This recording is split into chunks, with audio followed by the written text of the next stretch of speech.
now we got ourselves a competition. Teams are caught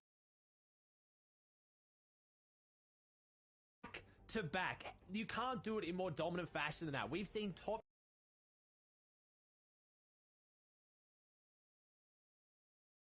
down on the leaderboard who need a phenomenal day 2 to catch up. But yeah, who's going to be able to take it out of the top? It's so close. And that's the thing. There's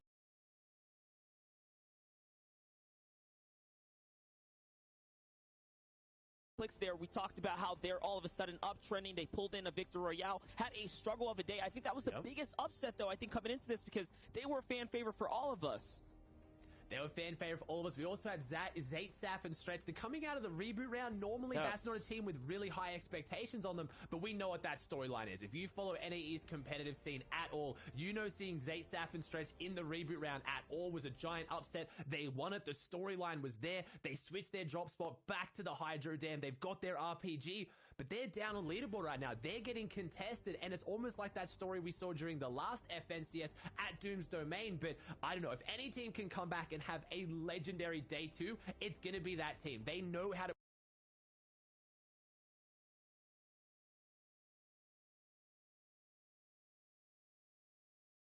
and they need to make every single one count if they have any chance at this.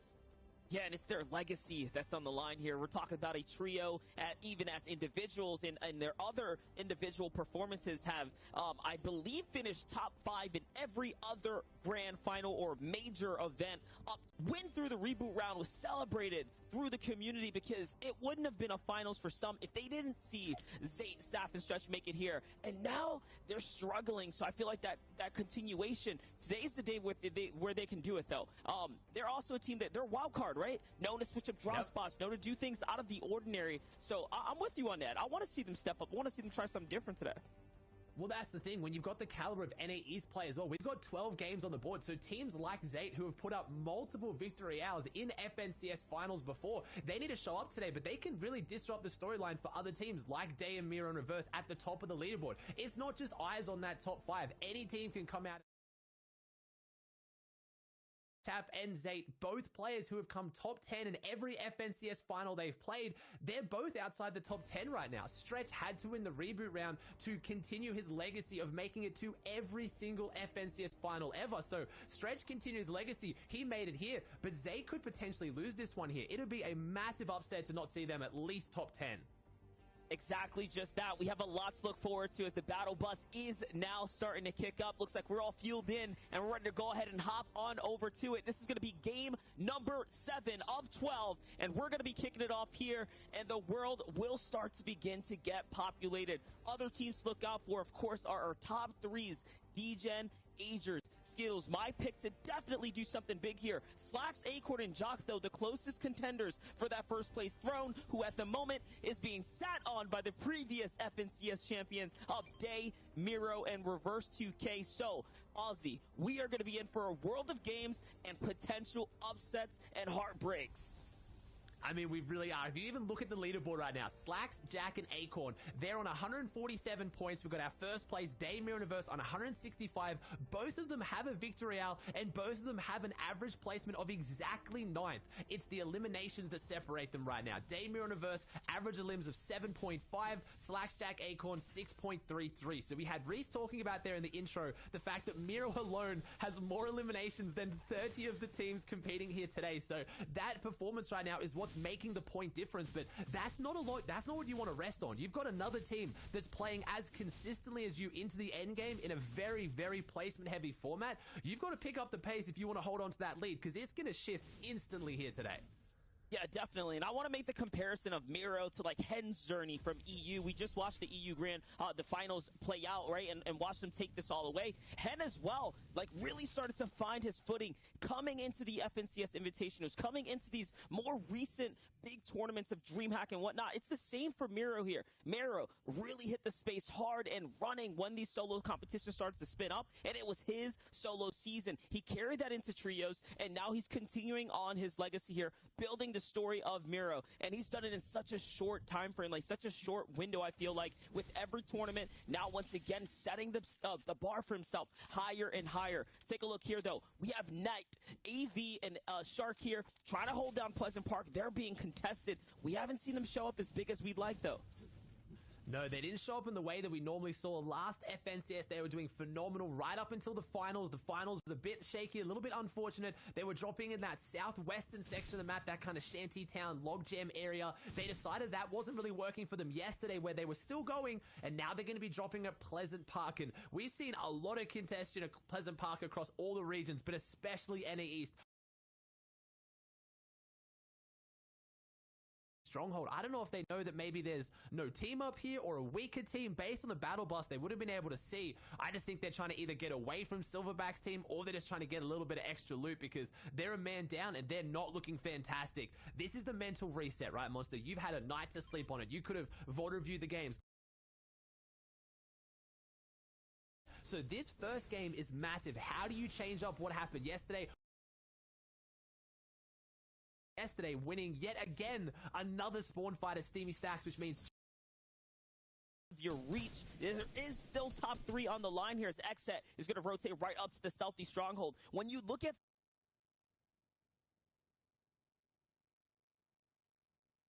their performance, Xset yesterday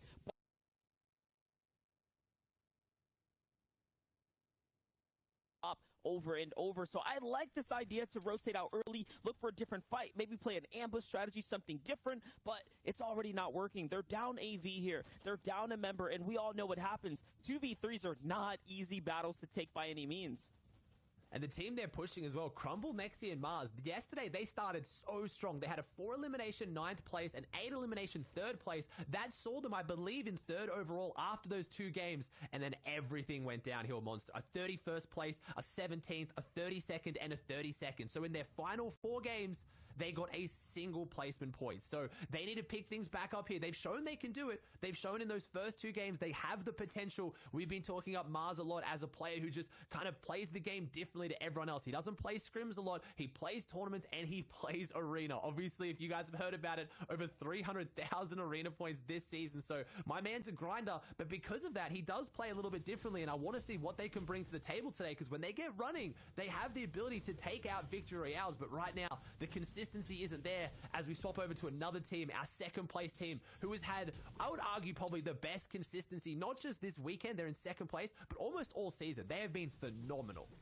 Yeah, they're just short of a championship title, and that's what they're fighting for right now. It's the pride, it's the reputation, it's just to say you have done it before. It's such a huge accolade to achieve in a pro player's career, and it's the only thing that should matter, honestly. I was going to say it's what matters most, but no, it's the only thing that should matter is taking home that 1st place spot when you're up here, because you're trying to prove you are one of the best of the best, and that's what Slacks and Acorn and Jack have done here up until now, especially Jack and Acorn. Their reputation, the rapport they've built with one another is, again, something to be looked up to, something to really be admired. Here's another team on the come up, though. Teo, Tabney, and Chimp, dark horses to take this whole thing. They had a strong 2-game start, and then all of a sudden just hit a wall. And if you pay attention to social media, they were really leaning into the whole, the zones weren't something that they were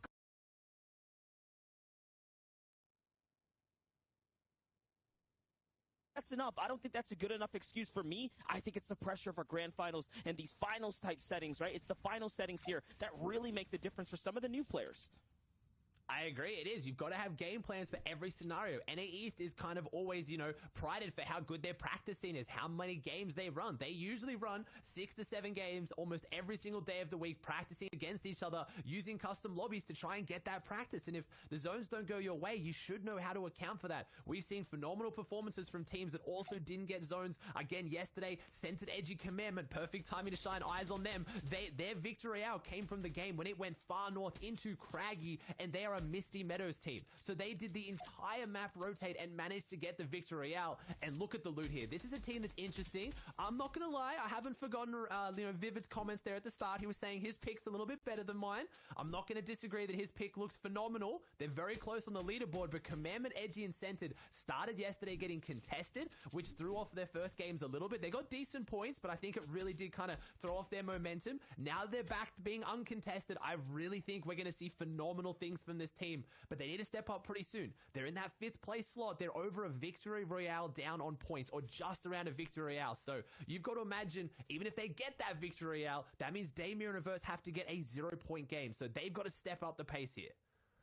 Yeah, and it's interesting that you mentioned that they started to get their groove. They really did begin to pop off, pulling in a string of big games, 3rd, 1st, 7th, and then that last game, though, and this is the risk of being uncontested, Storm Surge was the biggest problem. They fell in 28th place, and that's early, guys. When you really look at it, that is one of the first teams to crumble right as the things are kicking off with the Storm Surge and really forcing players to fight one another. So, you want the drop spot for free, but anything can happen.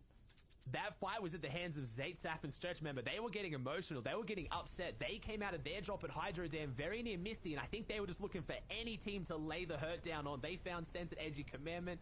Zate unleashed the RPG. They made it a full 3v3 battle that ended up Centered, Edgy, Commandment lost that one, and that was by far their worst point game. So, yeah, it's unfortunate, but that's part of Fortnite as well. You got to know who's around. You got to know your rotates and who you're going to run into. And when Zate, Saf, and Stretch are trying to put big points on the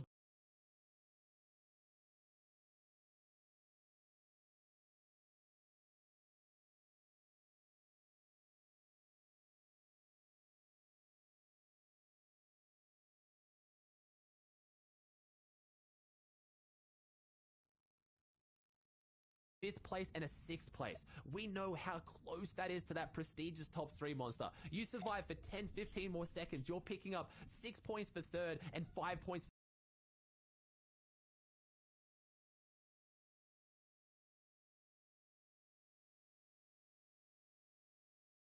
carrying the weight, but yesterday it seemed like things were a lot more dispersed between the few. Also, actually, Jack, who was on camera at that time, I remember here fighting a string of Elans. So, yeah, we're watching everyone come together. And this trio, I feel like, again, the last time they had a big chance of taking home a championship title, I think it was around the DreamHack setting just recently in that tournament, and they were contested, and they did not have a good time in it. It was, I believe so.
for something interesting. Not a single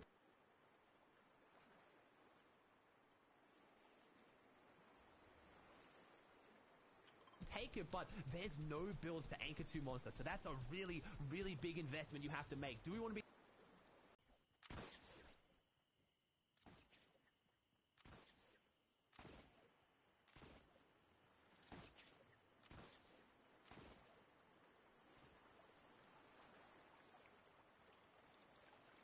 One wrong tarp and everything goes wrong for you before you're even into the placement points as Damir in reverse out.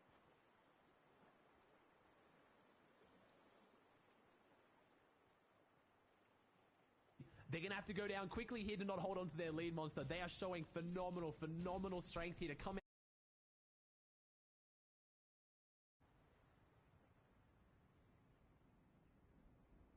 Turns around, whips a quick couple shots at the team on their tail, pushes them off their lane, and all of a sudden they get a free rotate straight to the new zone. It's the little things that make a difference, and sometimes that aggression can pay or play into their favor, and that's what Miro really brings to the table.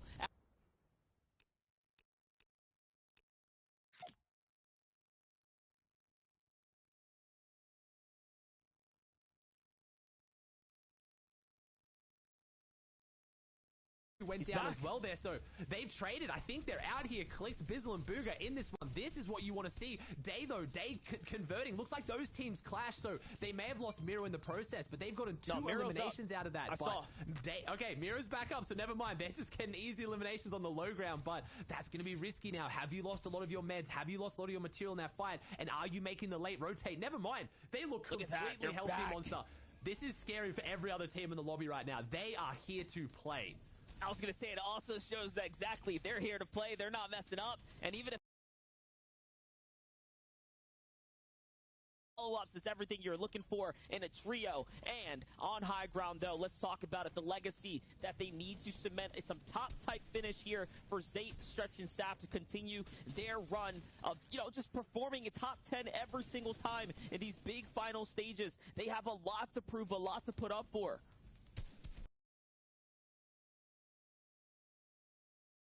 So we've seen this team force a lot of high ground takes, lose their high ground late around that second rotating zone. So keep eyes on this. This is not secure by any means. Zayt, Sap, and Stretch are losing their crown as the high ground kings. They have lost it many times in this situation, but you see Zayt, he has learned. He is going a few layers up. He is going another step above. So any team that tries to late retake this, either with a bouncer or building up from behind, don't have a chance. And he's not saving that RPG for pressure. He's using it for damage. That was a double tag into those builds. They're trying to get eliminations right now. They're looking very, very comfortable. And this is what we talked about, changing the narrative. That is a team that is not even in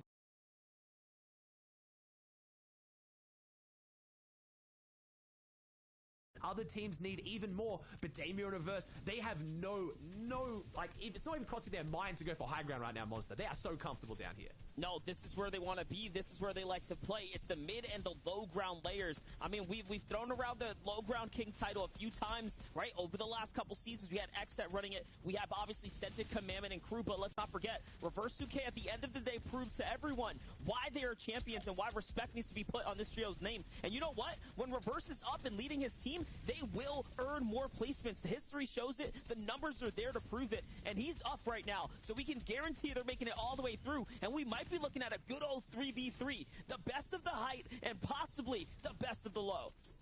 Miro is just dropping eliminations that we're not even seeing on screen right now on the back of top. He's now got 3 right now. This is huge. They have 7 eliminations on the board as we have 9 teams, 22 players. You talked about it then, Monster. We've seen so many legendary 3v3 endgames this weekend. Are we going to see yet again another? The Kings of the Height versus the Kings of the Low. I don't know where Sensei Edgy Commandment are in this one. I think they're just kind of pulling around. They are still here. Acorn takes down Dom, though. We might see more than a 3v3. There is a very good chance we're setting up for a 3v3 against teams who need this so much. Yes, Zayt, Sap, and Stretch are down on the leaderboards, but they have pride to play for, and with 6 phenomenal games, you never know what could happen as we drop an entire trio in. Beautiful positioning from Miro there. Gets it to the wood cone. They're not on the low now. They've come up onto the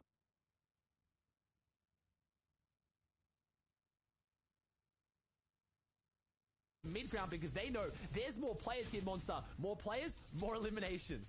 And that's what you want. You want all the points. This is the team that likes to do it just like that. Here it is. All of a sudden, they go from low and a little bit lower, and they jump on into the box. And here it is. Miro's going to follow up. It's onto Crunchy. Wipes him out of the competition. His trio's still here, though. We are still looking at top 5 as Miro finally gets exchanged out. And it is Commandments and Edgy. They step in, and they bring that firepower. They're trying to show us something. I think they're trying to say something about that low ground layer. They push off one of the best there.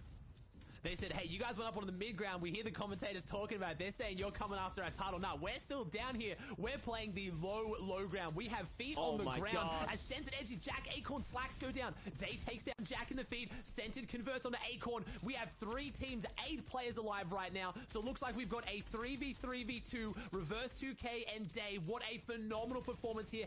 Even if they go down now, they've already done so much here. But Stretch, Zayt, and Staff are setting up for this. Stretch is on the high ground. He's popping the med kit. He's going for the heal off. We haven't seen too many heal off wins here, but does he have it? It's right on cue. I don't know if he got this off in time. He does. Commandment is down there. Well, looks like we might see Scented, Edgy, Commandment with the 2nd place. Stretch, Zayt, and Saf come out with the victory royale. Monster, we've talked about kind of titles. We've talked about legacies.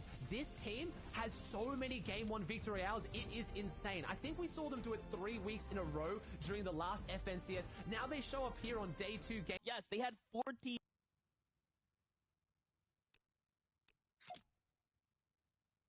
Is where all the points are. I mean, you got to think, are they feeling nervous? But they come out on the first game and get a 3rd place. That's more than enough to cement themselves in that 1st place. Yeah, definitely. But listen, we have more to break down. We're going to toss it over to the boys to see what they have to think about this.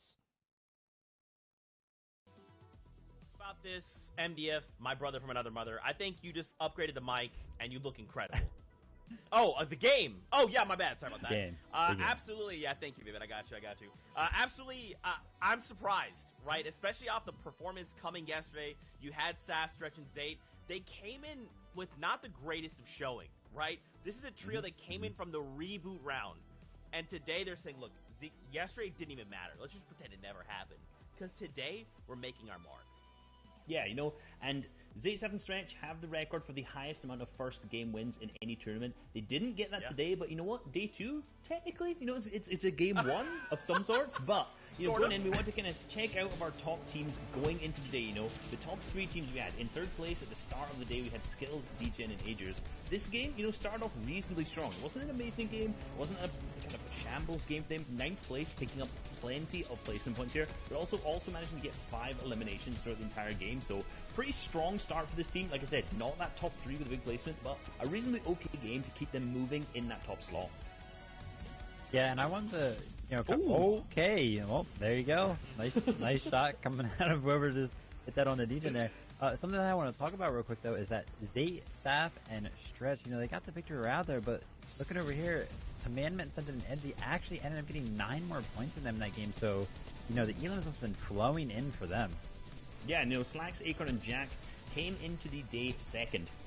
Now, these guys really performing, and this last game, you know, we saw Commandment sit edgy. We talked about 14 eliminations. You know, you heard Monster say it there himself. However, these guys went under the radar, picking up 10 eliminations themselves, and if you notice their positioning on the zone, it's gone now, but their positioning was fantastic. We saw all those teams in that 4th zone be super congested in that northeast corner. They wrapped around the south side, keeping away from the amount of teams that were there, giving themselves a really nice position set up for the moving zone. Yeah, and as we saw there, Miro kind of getting some stat padding in, eliminating a shark so that way he can keep those eliminations per day up. But again, we're just looking at it right here. How good they are at working as a team to pick up these in. Look at this. You know, Miro is the one that ends up getting this elim here, but Reverse and Day are right there, right beside him. They do a really good job of finding these elims together as a trio. Yeah, incredible. And that's one of the things that you're going to notice about these top tier teams. Even right now, Acorn, Slacks, and Jack, they're fighting. Look at the spacing between these 3. They're almost touching each other. They're so close. And when you're in a position where you have a lot of your builds and a lot of enemy builds around you, you have to be careful. You know, you can't be getting too separated from your team, because if you manage to get too separated, you're going to be picked up by someone else at that point. So great spacing. You're going to watch all the top teams when they're in a dicey situation. They're always going to be sticking together so well like that. Yep. cohesive gameplay is really, really important, especially when it comes to team game modes like trios. You want to make sure that all three of you are on the same page, making the same edits. You're aware of what your teammate's about to edit, so that way you can get those shots in at the same exact time. It's so cool to see just like kind of the differences. I would say like that your top trios are coming into this so much more calculated, right? They're running these numbers in their mind like, what do we need to do? And they're executing so well. But now we got to take a look at our standings. We got to see how things are going. Remember, this is a cumulative standings. So after the first game here of 6, Day, Miro, Reverse, they're still holding on to this lead, at least for right now, Reese. Yeah, because, right now, the teams in terms of first and second, which is Day, Miro, Reverse, / Acorn, and Jack, this is pretty much the same gap that they had going into this first game of the day. From that first day, they had roughly the same points between each other. So, like Day, Miro, and Reverse, 10 eliminations in third, and / Acorn, and Jack, 10 eliminations in fourth. They've pretty much played the exact same game. They're very, very close in terms of the outcome of that game, although despite the fact their gameplay was very, very different. We saw Commandment, Sent, and Edgy moving up and overtaking DJ and Agers and Skittles there with that second place with 14 eliminations. So that was a really, really massive game for them. And, we've talked a lot about them and their huge ability to get eliminations. Yeah, and coming out of yesterday, the point differential between Commandment, Scented, and Edgy and Reverse's trio was 38 points. And I believe looking at that leaderboard there, it was around 20. So Scented, Edgy, and Commandment are really making a run for this first place slot because they're closing that gap. You mentioned that the gap between Day, Reverse, and Mira and Slax's trio is about the same. However, we still do have these other trios that are making a climb and making this a race for first place. Yeah, and any of the teams that you're seeing here, 16th down till 20th, they are not out of the battle by any means. There's still 5 games left, 30 points for the Victory Royale, plus any eliminations you get on top of that can move you hugely up the leaderboards. And once you get to that top 10 slot, every single placement above that becomes more and more prize money at the end of these 2 days. So these guys, anything to play for right now, and there's still 5 more games. I'm excited to see how they play out. Hey, it can still go any which way, right? We could just have one team like Zaf, Satan, Stretch. They could just keep winning games back to back and suddenly from Reboot Round win it all. Anything is possible when it comes to Fortnite. But now it is time to jump into the next game on the day. So let's send it back to our casters to take us in. The special watch in second, third, and the, of course, first place team going toe-to-toe in that final game. That was incredible. It's keeping the standings nice and close here as we're coming into this next round of Fortnite. That's going to be match 8 of 12 that'll be unfolding here. And again, we just got a small taste of the guys popping off, keeping their consistency from day 1 into day 2. And now new teams on day 2 needing to step up here and again, make themselves relevant. Let themselves be heard here. Yeah, and this is it right now. This is where a lot of the storylines are going to come out of. Zaytsaf and Stretch here at the Hydra Dam, they don't have it uncontested. They need to win this fight so they can go on to have those performances we just saw from them that we know they can. Stretch is going to... Ooh, nice. I like that. If you just wonder what happened there, Stretch actually just talked to the Ghost of Ruckus and managed to purchase one of the blue lever action shotgun. One of the big things about Ruckus not a lot of players know about is once you eliminate Ruckus, you get, yes, that RPG and that legendary heavy assault rifle. You can still interact with him to make sure you want to buy some of the good loot as well. Always selling some variation of a lever action shotgun. It is huge. And Stretch now goes from having no shotgun to a blue lever action. Just, again, the kind of knowledge you need to have on these days in these formats, because that is going to turn this fight huge here as Stretch now gets handed the RPG to see what he can do with it. Breaking down the door to try and find an angle in. I think Stretch knows they're at the back of this one, trying to find a way around the corner. Remember, this is your game number 1 Victory Royale here, so even though they didn't have a huge performance yesterday, if they walk away from Hydro Dam right now, they are taking points away from other teams that need them potentially even more. So this is a huge storyline that develops. If Predator Quits can walk away from this one, walk away with the loot, or Jack Acorn Slacks, our second place team, can get their hands on the RPG, this would be massive, Monster. And look what just happened there. Zayt was actually playing. That's why they rotate back, while Commandment and Stretch were trying to close the fight in on Predator and Equits. So the little things that make the difference. And for Zayt being on high ground, look, Jack, Acorn, and Slacks, they back off because they saw him putting presence down. That's preparation. That's strategy. As we hop over to another fight, this fight's been going on for 2 days now, for 8 rounds. Time around, Chat finally looks like he's actually in the lead here. Their trio's been losing this for the most part. No, it's such an awkward fight there. Oh, no. We saw EU. We saw everything end here on the stacks for EU, no. but everything's going to start here for Chaps team. He has one build. He is stranded, and he goes down. You said this fight's been going on for 2 days, Monster, but this fight has been going on for weeks and months. True. These teams have been going up against in qualifiers. We saw them go head to head. I believe it was in qualifying week 1 where we actually saw Bully's team come 9th or 10th place, I believe, to make it through into the heats against Chaps team. So Bully's team yesterday came out of the spawn fights way more often than they didn't, and when they did come out, they performed better than Chaps team right now. Unfortunately for Chaps,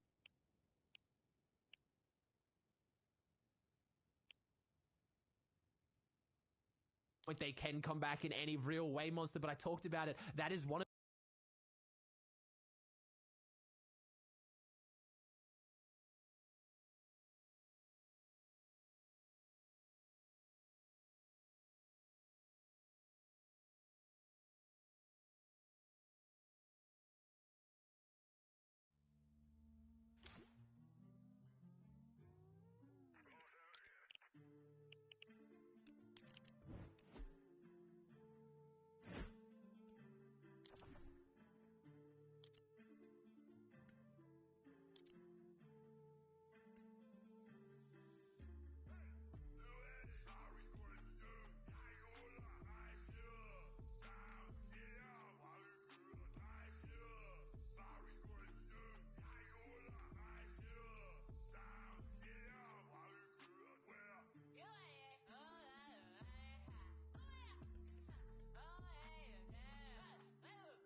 competitive pedigree. He's been around since before World Cup on how they play these games. It is, you can't overstate how impressive that is to go an entirely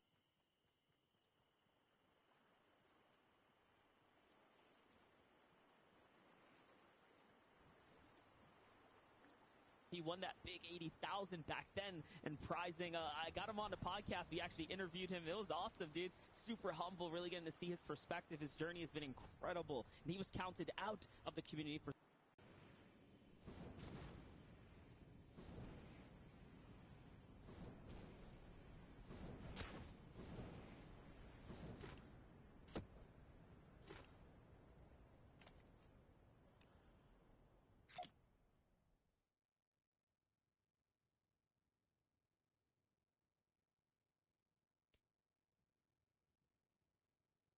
quick stat coming in. 24 different players had a sniper elimination on day one, and NAE's record this FNCS. So hearts are being broken, storylines are being written on the back of those snipes, and we saw it on EU as well. We saw the big teams that can hit the big snipes come out on top. I've seen just a highlight reel of snipes coming out of Hen and Chappie. Yes, sir. Those highlights, man. Those snipers, and you know, NA, no strangers to the sniper. And Sap holding a sniper each individually, which, you know, normally you don't see two snipers on the team, but sometimes that's just how the loadout's going to be built together. But as Clicks, Booga, and Bizzle right now are really trying to poise up for this fight here, Spegu, Justice, and Goku don't want to take the extended battle. They're backing off. They're playing super shy here, timid to take the fight, and I mean for good reason. Clicks, Booga, Bizzle, they have a lot of ground to make up. They got a lot of ground to make up here, and they had a fantastic game yesterday. They showed they can put a victory out on the board right now, I believe. No, Zayt, Sap, and Stretch now after their victory out in game number 1 of day 2 here. That was the team that is now the lowest in leaderboard with a victory out, but previously that was Boog.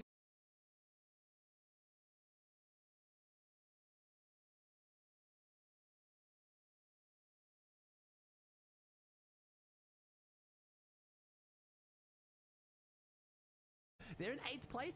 A top 5 is very doable. A top 3 also potential, but they currently have to double their points to even catch up to first right now. But there is a lot of pressure there.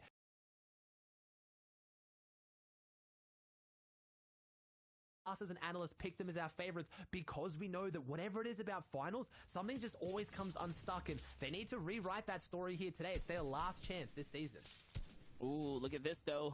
Edgy getting tagged up here. It's the second time they enter into Weeping Woods, and they do it with, like you said before, no fear, out in the open, no builds because of all the lights, line of sights that are broken up here. But this time they get punished, so they got away with it in game 1. They don't get away with it in game 2, and that's the thing about Fortnite. No two games are going to be the same. Teams are going to mix things up. They're going to try something different, and it's that little bit of, you know, when you choose to go left or right, that pathing, you never know what's going to come out of it.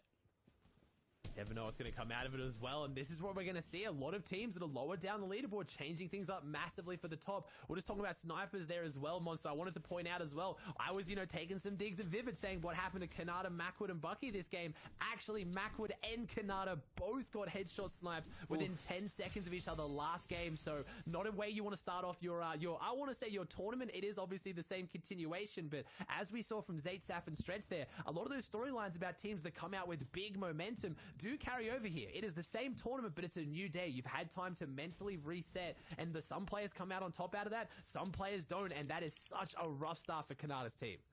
Yeah, it's a rough start right now for the champs for the first place. Reverse, Day, and Miro here, who are 100 damage below the surge, and the zone's pushing in, which means everyone's already gone. They need to find themselves a vehicle, I think, ASAP. And wait a second, is this a drivable one? Probably not. Unfortunate, because they got some distance to close here. They need to find a team. They need to put some tags in, as I think I hear or see one on the map. Yeah, something's moving in real quick. There's going to be a vehicle nearby. Miro should be able to hear it. They're trying to poise up to see if they can get some shots onto it. They need to get some shots onto it right now. They are below the Storm Surge, very far from zone. This is a scary place to be in for our first place team, our reigning FNCS champs. This really is a disaster situation when you're outside of zone. Yes, they're coming in onto more of the dead side, so not too many players holding them, but they need damage right now. Ooh, and a big snipe from reverse. That is huge. That brings that gap down to probably around less than 100 damage they need to get now, and we know how hard NA East pushes this Storm Surge threshold up, and there are 12 players that need to go down, so there is no chance of out healing this. Even if they had the meds, they need to get damage right now, but we know this team can take early fights and they can win them, but they're a little bit wounded right now coming into it. The best thing about this whole thing is that we've seen Reverse 2K do this before. He did it yesterday when the surge is on. He does it again right now. What a beast to hit the 2 sniper shots. And again, we saw this same exact story play out. I can't believe he just landed that shot. That's crazy. This is massive.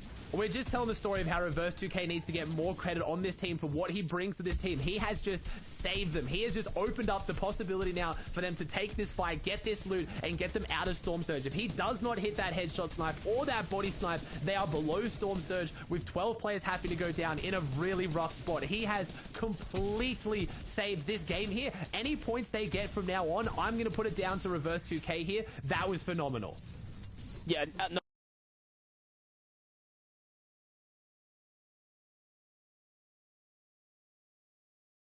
Osman Bully. He just opened up that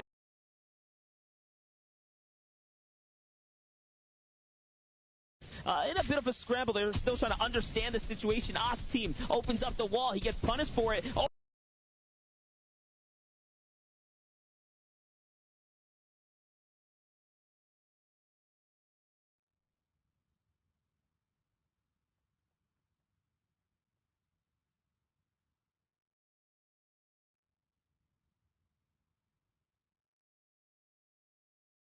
To win double FNCSs and do it back-to-back. He is a World Cup qualifier. He has been playing in every single tournament, placing for such a long time. And I still remember, even after they won the last FNCS, Reverse 2K, Day and Miro announced they were going to be splitting up as a team. Day and Miro went on to try and find a third, and a lot of people didn't even question it. That is how little respect Reverse 2K gets, and I think at this point it is honestly criminal, and there is no way, even after this performance up until now, that Reverse 2K hasn't cemented himself as one of the best players in NA East, hands down, no arguments. I will not accept any point otherwise. Yeah, just well-rounded and clutch, you know? It's everything that you need. It's not just like being the flashiest. It's not being the most mechanical. It's playing right when you need to play right, keeping your cool, and just having that intuition to make the best decisions. And so far, he's putting it all together. We're watching it unfold. We're literally watching it unfold. Those sniper shots right there, those are going in the highlight reels. I'm happy he got to hit those. I'm happy he got to capture those because that was big for him. That was big for him. Any extra points they get now is on the back of those snipes as well. They have 2 eliminations on the board. Their loot is still not fantastic. This is probably the worst situation we've seen them in anyway, but they are still going. We're pushing towards that top 17 teams, those placement points, and they don't need 10 points and your opponents in second and third are getting 20. You're still in the lead. You need to keep that pressure on as we are going to crown our champions as the most consistent. 12-game formats leave zero argument for whether you crown the most consistent team. That is more than enough to overcome any complaint you have. Headshot snipes, bad zones, bad loot. I don't want to hear it. It's 12 games, and right now, Daymir and Reverse are coming out on top. Ooh, but look at this. Booga, Clicks, and Bizzle, who only have accumulated 7 points out of their game 1, need to do more here. They need to step up. Remember yesterday when we watched their game 1 of day number 1, we saw that they were so far behind a surge, and it seems like they mixed it up, but now kind of falling back into that groove here. I did notice, though, D-Gen gets knocked there in the feed to Bucky, Kanata, and Macwood's trio. So, again, exchanges between 4th and 5th place teams. They're still in the running for top 3s. Let's not forget. Look, and Kanata's going to finish off Agers, too. So that's a big engagement unfolding somewhere.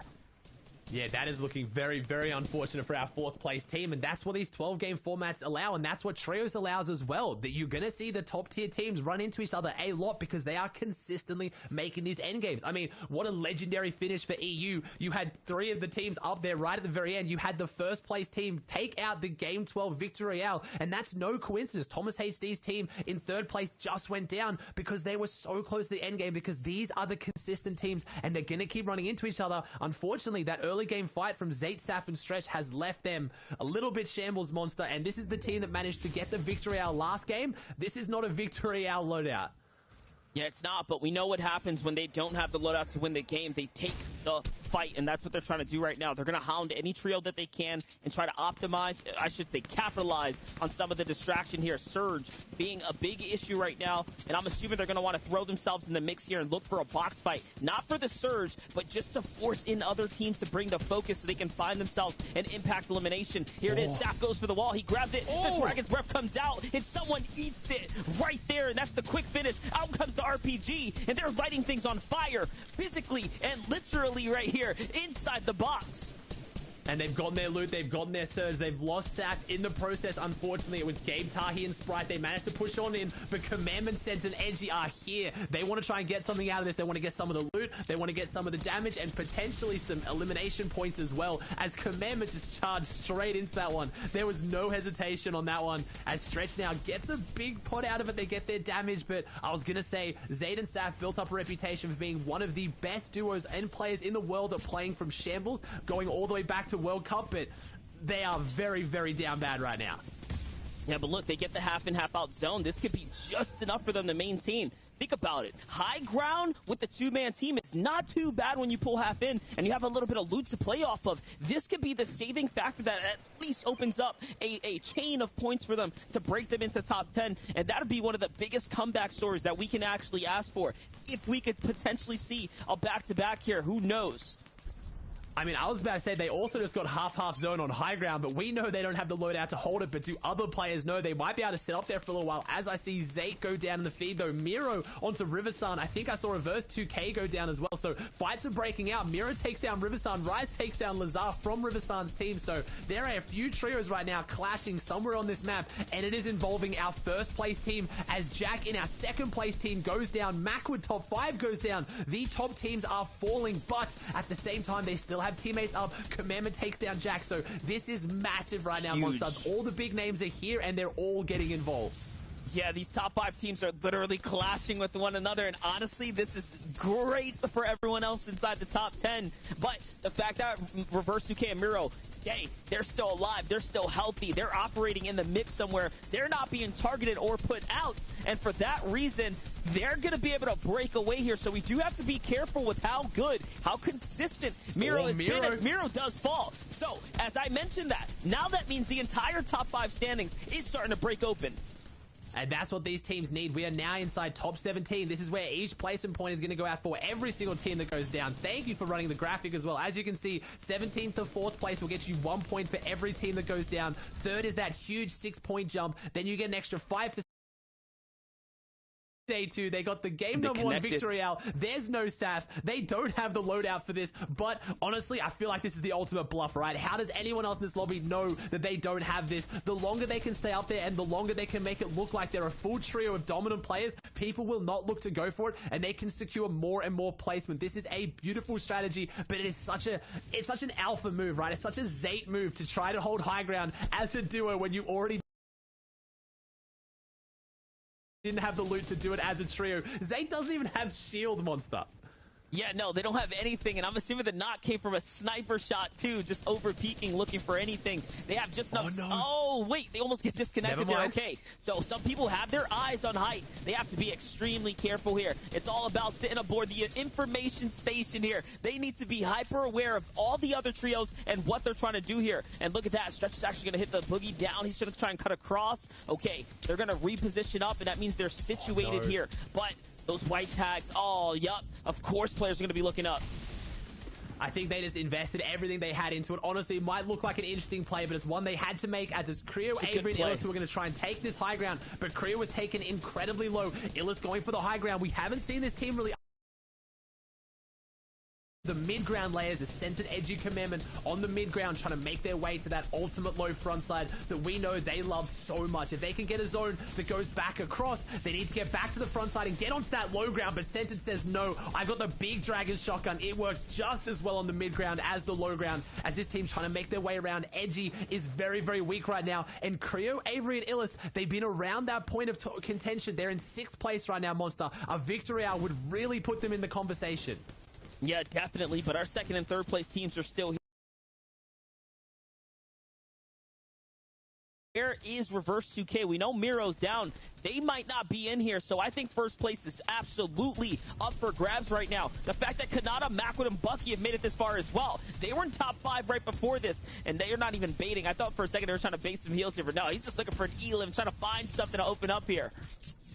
Center just took down Day, so that is 3rd place taking down first, which is massive, but Reverse is still in this, gets an elimination onto Tabney, so they're still in it with some kind of a shot, but I think they have to have been heavily weakened here, as so were a lot of our top 5 teams. We saw Centered Edgy Commandment not looking too fantastic on their rotate unless they got the meds off. We that I know is very healthy and very much in control is Illis, Avery, and Creo. We also have Acorn and Slacks in there. I don't see Jack though, so I'm try and hold on to any points they can get, but who's going to be able to alpha it up as the full trio, as we know that extra 5 points for the victory is so huge as Bucky takes down Centered. Yeah, but it's really going to come down to who can get those Elans, man. That high ground team right here, Creo, Avery, and Illis just do not have enough. They only have 2 eliminations. All the low ground places. Acorn still up though, stealing away placement points. So is Commandment. Now with every team that falls, placement points are going to be given out. So staying alive here is crucial for chipping away at the standings. Commandment in third place, came into this one 1 point behind second, gets the minis, gets the bigs, gets inside the old carp. If Commandment can do anything out of this, he's trying to get away. All these walls are edited. They're all pre-edited. He can't claim that there's someone fighting down below, but Commandment's clutching on. He's holding on to these points. If Commandment can even get 1-2 eliminations, a few more placements, this is huge right now. We are following a solo that is currently in third place, trying to clutch onto this, with first and second place being wounded or down entirely. So these points are massive as Commandment comes around the corner. 4 health, no hits for the 78. He doesn't get it, but he held on to a few of those placements. Who is still up, Monster? We have Click still in this. We have Creo and Illa still in this. Avery on the backside goes down to Azervo though, and Creo is setting up for the medkit heal-off. A lot of new names now all of a sudden in these final instances here. Rise makes it all the way through with the Vive. I see Trashy in the feed there too. Bizzle up by himself is going to find one out to Vive. He's trying to put some numbers up. That's a solo. He's white tag. One will be enough for the Siphon, and no, he doesn't get it in time. And now the final instances, the final two here. It's a 2v2 and Illis, the firepower drops down, and the firepower he has. We've seen Illis be a little bit quiet this weekend. His team was up there in 6th place, but Illis drops down in the 1v2. It doesn't even go down to the heal-off. Creo is on high ground just for the insurance, and Illis goes down, and the Rifler comes out on top. What a big game for our 6th place team, Monster. I wonder how far that's jumped. Damir in reverse. They went down kind of early. Yeah, they definitely went down earlier than we expected, and second and third made it super far into that. Acorn falling just before Commandment there, and then, of course, Commandment, the fact he even stood alive. I do believe we're going to have a 3-way race up towards the top. It's going to be real close between them, but more importantly, these other guys stepping up now. Illest, Avery, and Creo, those are the guys we're going to really have to keep an eye out on. Ozzy, give me your final words. I mean, we're going to have to keep an eye on them as well. Kanata, Mackwood, and Bucky have jumped up there. I don't know. I need to hear Vivid's thoughts as well, because him and me are going backwards and forwards on this one. Take it away, gentlemen. Vivid. Thoughts? Aussie. Your prediction is looking a little better than mine. But I'm not giving up, and neither are Bucky, Mackwood, and Kanata. Okay, all right. I mean, gentlemen, this last game was insane. There's so much that transpired. I feel like this was like a game of switch-ups. There's so many different things, so many trios we're used to seeing on like certain tarps. We're operating on different tarps. There was people like utilizing double harpoons all over the place. Gentlemen, break this all down for me. Yeah, so in this game, you know, we've been talking about Commandment, Scent, and Edgy. These guys are normally on this low ground play style, so we're about to see. That last game we saw them mid ground, but let's take a look at an absolute signature play here. You notice that Scented on the low ground right now, along with the full trio. This is his prime position. And notice the team above. We see Voil and Pandouche. They're just healing up above, and you can see the particles falling down below. And they're marking underneath the floors why. And why may they do this? One harpoon shot, a second one comes in, knocking down Narwhal into the box to hit a nice big one-pop. The double harpoon slot that these guys utilize is one of the reasons that they can get so many eliminations on the low ground. Yeah, and as we see him using the Dragon's Breath shotgun here, we know using the shotgun, you know, it's one of the shotguns in the game right now that can actually like take somebody out in just one click without actually having to charge it up. And, you know, Senta just puts it to just incredible work here because it just doesn't miss. He doesn't miss. That's the third time he's been under 10 HP, been one tick to zone, and been able to actually pick up an elimination and get it. He nearly managed to get another one on Zayt in the zone there, so if he managed to get that finish, that would have been 5 eliminations there in that end game. That's such a short period in time. And notice, trains, there was 3 different times where he hit a big 160 attack just to hit that one big shot on opponents there. So clearly their strategy is very well developed and it's very, very consistent throughout the games. It's just those like micro things, right? Yeah, micro things. Micro things lead to those big elim points because, as we saw, Senta had 8 of them in that game right there. So he's putting up those elims for his team and making sure that they can rise up the leaderboard, as we can see here.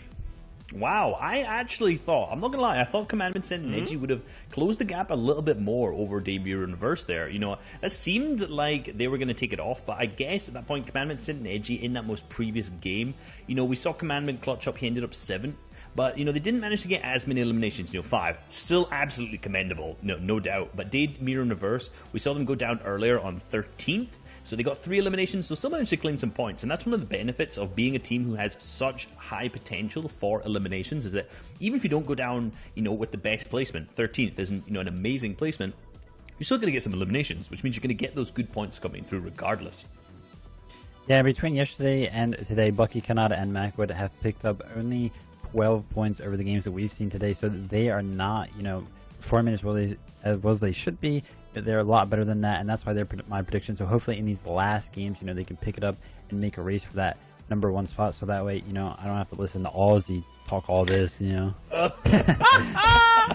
Wow. No one wants to hear that. Fired. Nah, I'm just going to stay on Aussie's side because let's be real, we got the same prediction here. Let's be real. Me and you, we're going to go back and forth. I'm going to have to defend him while he's here, not to defend himself. But, teams that have been trying to perform and defend their position as some of the best teams on the region, see Zaytsaf and Stretch. These guys, we've seen them 2 games in a row be on that high ground, trying to defend that slot. And this time, it seems like they overcommitted a little bit too much. We talked a little bit about this and Click's team doing this in the earlier games.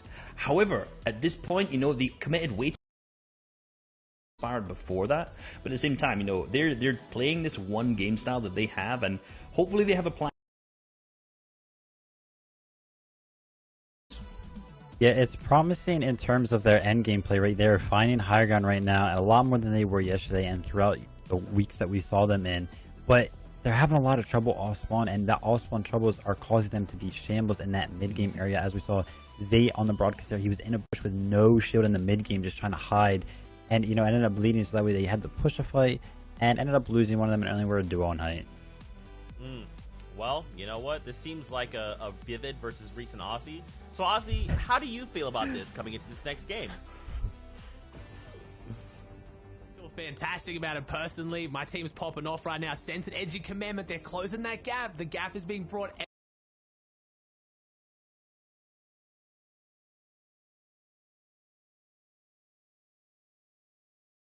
as a caster, as a fan, as a viewer. You always want a tight leaderboard, and they're inching closer. They're bringing it back. Yeah, definitely. They're bringing it back. But you know what? After this broadcast is over, we're going to set up the 1v1, guys, so tune in later. We'll see.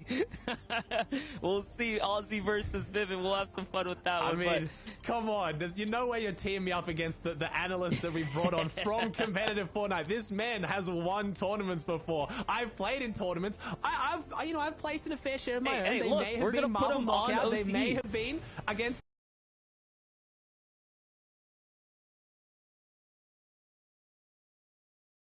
Yeah, let's probably stop. We still got gonna win. Illis, Creo, Avery setting up right now our previous game winners. We're coming into game number 9 of 12, ladies and gentlemen. Man, oh man, it's been a fun day so far. Fortnite competition, not only on the field, but on the mics as well. Here we are. We're back at it. We're back at it. I mean, either way, we know. We just saw EU end, and it was so incredibly close. And NAE is setting up for the same as well. Daymir and Reverse, they've got a lot of pressure on them right now to hold on to their lead. They are playing so consistent. But at the same time as well, Monster, last game, that came off the back of Reverse 2K with 2 beautiful snipes back-to-back. If he doesn't hit those, things look a little bit different. So they have been playing consistent. But we're seeing a few, I don't know, seeing a few gaps open up in the armor. Potentially our first place team could be seeing the cracks. The Centered Edge of Commandment are playing ridiculously consistent today, but players like Creo, Illis, and Avery are showing they've got the fight in them. In that top 5 or even top 10, a few victory royales here, and they could jump up as well. You saw the standings, man. This is just getting, again, it's becoming the story of Day, Miro, and Reverse versus Commandment, Edgy, and Scented for who is going to be the true king of the low ground when we come out of this tournament. I think that's what's at stake here. And then, of course, man, has it gotten so close. Like, when did Slacks, Acorn, and Jack, Creo, Illis, and Avery, Acers, and Skittles all of a sudden really put themselves in contention for first place? Because now, all of a sudden, we started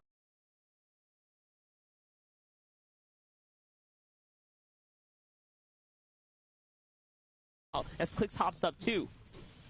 Clicks hops up too, so we got the big names in there as well, and we've only got 4 points between third and second right now. Slax' team and Commandment's team really neck and neck. That's 2 eliminations in this format, so things are looking crazy. And again, I can't say how impressed I am with how Damir and Aversa just adapted to this new drop spot. What is predominantly a difficult drop spot, we've seen a lot of success out of here. It's a very strong drop. You do have the guaranteed gold NPC upgrades as well, but trying to get your surge and play out of this drop is difficult, as we see a different strategy again from the Xset boys. They haven't been having too much success here this weekend, but I love the fact that they are not giving up. They're trying new strategies. They're dropping in different places, trying to get something out of this tournament. At the very least, it's for pride and it's for experience, as unfortunately it's at the hands of, Crumbler, Nexi, and Mars, who go down here as Knight. I think he's making a bounce pad. I'm not sure what he thinks. He's just trying to get out of here, potentially. He's trying to get the card. No, he's going for the reboot card. Man, what a teammate. He hits the guy for, I think, what was that, about 90 white, one more tag, and he says, no, I'm going to go for the reboot. That's more important, and then maybe comes back for the fight. Yeah, have to get that card to stay in the game. Just a rough day for Xset today here on the big stage, the final stage, man. But, you know, I like the switch up. I like the strategy change. I like that they're trying something different. Here's another team trying something different. Kanata stepping in. They're going to get that loud audio cue of the reboot van going off, and now Kanata stepping in fearlessly. There's no reason to be afraid of someone with no shield in this instance when you're him. Look at the loadout. It looks really good, and he's got the team to back him up here soon.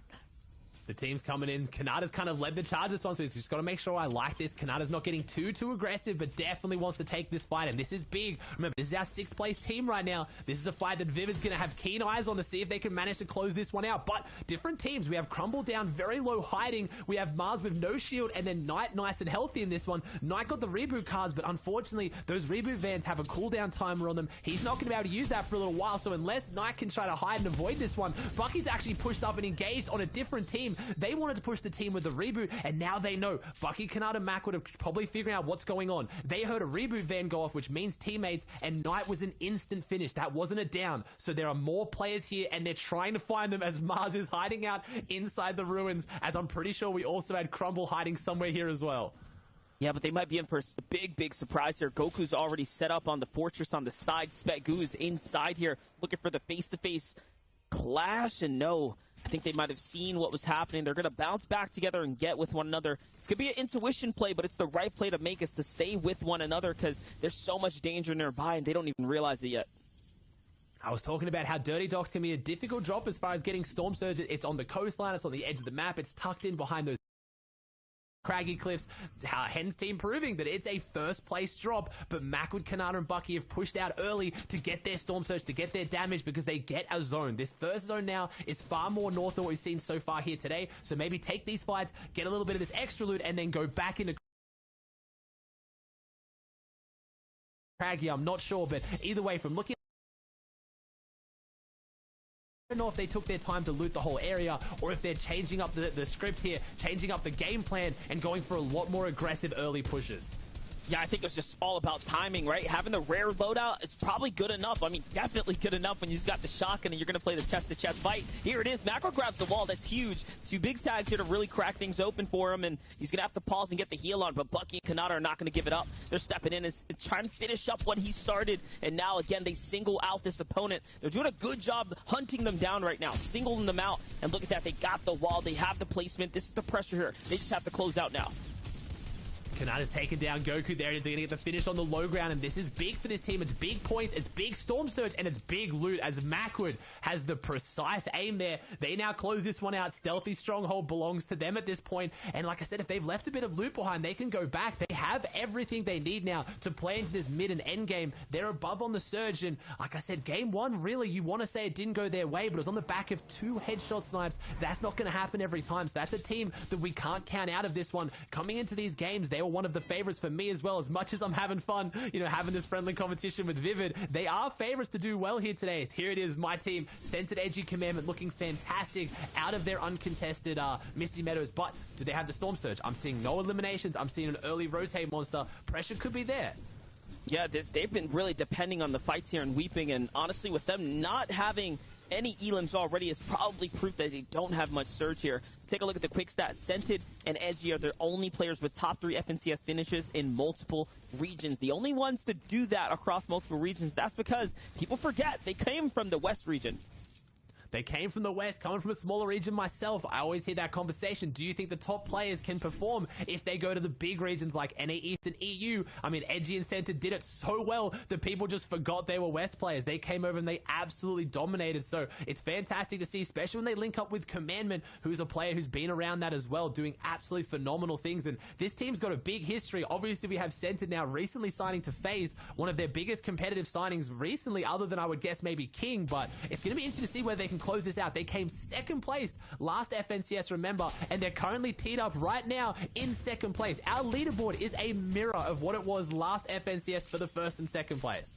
Yeah, it's just everyone that matters is up there right now, and everyone that's playing well deserves to be up there, and that's just what they're doing here. And let's not forget, the fact that they even have 4 eliminations right now, Kanata, Macwood, and Bucky, that is an 8-point swing. They have officially closed the majority of the gap, the disadvantage that they came in up against Degen, Aegis, and Skittles. So they're effectively neck and neck with top 5 right there. Neck and neck, and that's what we want. We want that close leaderboard. We want that tight leaderboard. There's a lot of people jumping up trying to have those big games, but I think one of the teams we talked about a little bit at the start there, Monster, that jumped up, Clicks, Boog, and Bizzlemet. They're in 7th place now. They're climbing. They're really only and then we'll really see them jump up on the leaderboard. There is a big focus. Remember, all the prize money on the line for this FNCS is going out today. This is the final day of the finals. This is where it all is. So even a jump from 10th to 5th, even from 6th to 5th, is extra money in the back pocket of these players. A bit of extra pride as well, as Jack, Acorn, and Slack set up. And man, 4 points of difference between 2nd and 3rd right now. That can go any which way, but we haven't seen a single one of these top 3 teams go down like really early, right, Monster? We've seen them go down maybe like 10th. They get a bit of placement points. We've never seen any of them go down in that early game situation. So it's creating such tense end games. That's what I was going to say, and that's why it's creating so much rivalry between the top 3 teams that are playing this consistent here. It's because, yeah, they're going down, but they're going down late in the stages, right? You're talking about average minutes alive in the 23-plus minute range, so just shy of those top 3s. And just to bring it all back to Clicks, Booga, and Bizzle here one more time, that last game, a top 3 finish, is what they've been missing. They've gotten a victory royale already, but they haven't got those consistent other top 2s, top 3s to really give them the extra placement points that they're missing out on. The fact that they're doing it now, if they continue that, they will be up there towards the top 5, and possibly a fight for top 3, a fight for first place. I think the scary thing for this team is they almost have like a draw card in their back pocket, right? We saw the 15 elimination victory royale in their 3rd game yesterday come off the back of pushing over to Hydro Dam and getting that early RPG. And that is a play that they can pull out at any time if they want to. We saw them go for it a little bit earlier today where they pushed over when Predator's team was fighting Zay's team. If they get their hands on that, that is a massive win condition they have that not a lot of teams have, right, Monster? I'm trying to think of what Centered Edgy Commandment could pull off as a different play that could maybe give them such a big jump up in the leaderboard. Or a same thing with Reverse 2K, Day, and Miro. So that is a team you have to keep eyes on. With the one game we saw them with that RPG, 15 elimination victory royale. If they get their hands on it again, which is very feasible, this leaderboard is going to shift very quickly. That was a massive point game. What, a 60-point game when they're currently on 200? That would change everything. Yeah, but the difference, like Dave, Miro, and Reverse 2K here, they're playing well. Like, if you just look at their average eliminations, well. They are well and beyond everyone else. We're talking 2 and 3x the majority of the competition here today. So, like, they're playing so good. Like, not just like they're making it to the end games and all that stuff or winning rounds. Like, they are just popping off. They're winning the most of the fights, and it's those elim points, man, that really carry them. And you know, it may not seem like a lot, like 2 or 3 in a round, but you have to think about it. There are so many trios that do not consistently pick up the elims the way they do. Yeah, there is. There's absolute no weakness in their gameplay right now. The only thing we haven't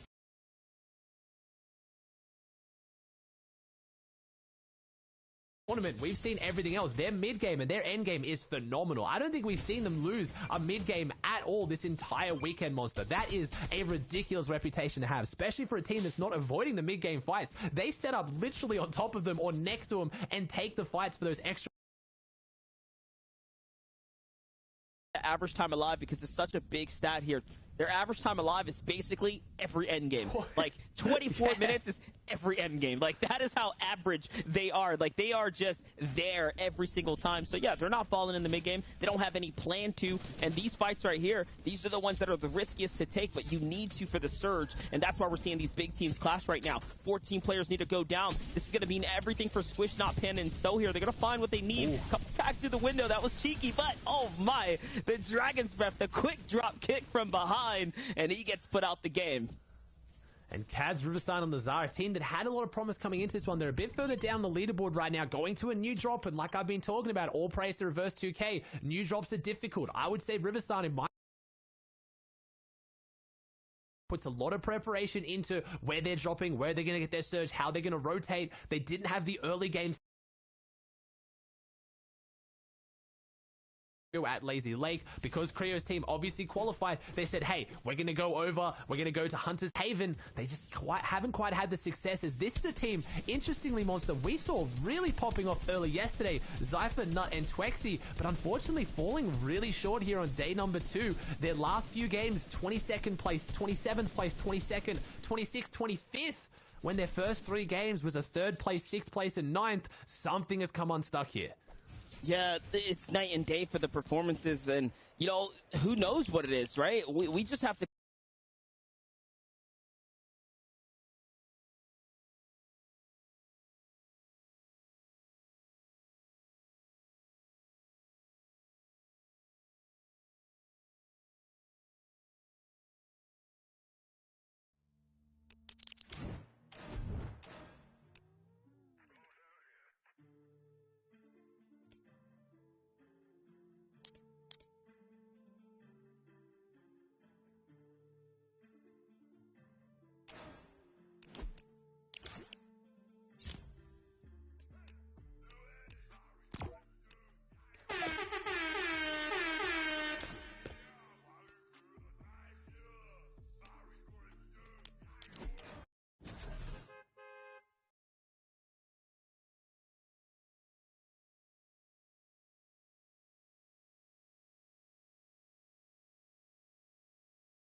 Since they have this long rotation,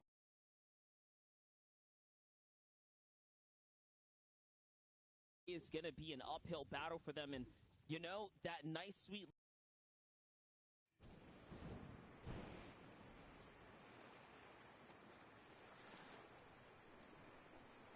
If they fall again this time, it is going to be just, again, more pressure than you can imagine for these young players. We talk about preparation coming into this. Who's done their preparation for a potential water zone? We haven't really seen one this weekend. You know how much I love them. I find them so exciting to watch. And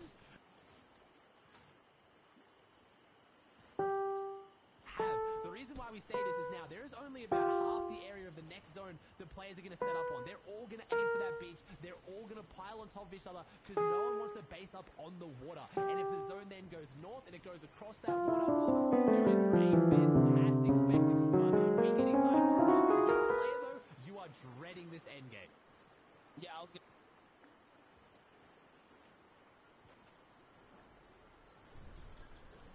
on how this zone decides to flip on.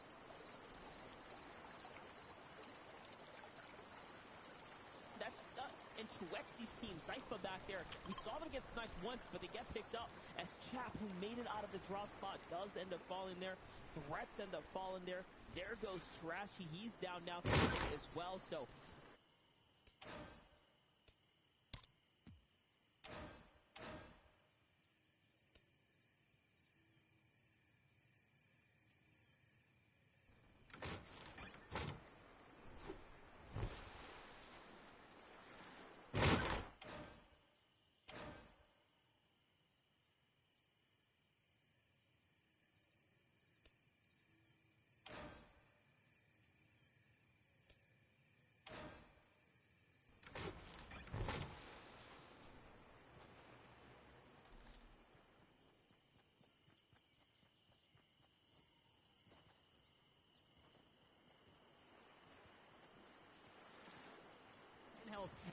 see him popping any meds, Monster. This is disastrous for our first place team. To start getting a single placement point, but this isn't good at all. This is fantastic if you're cheering on teams.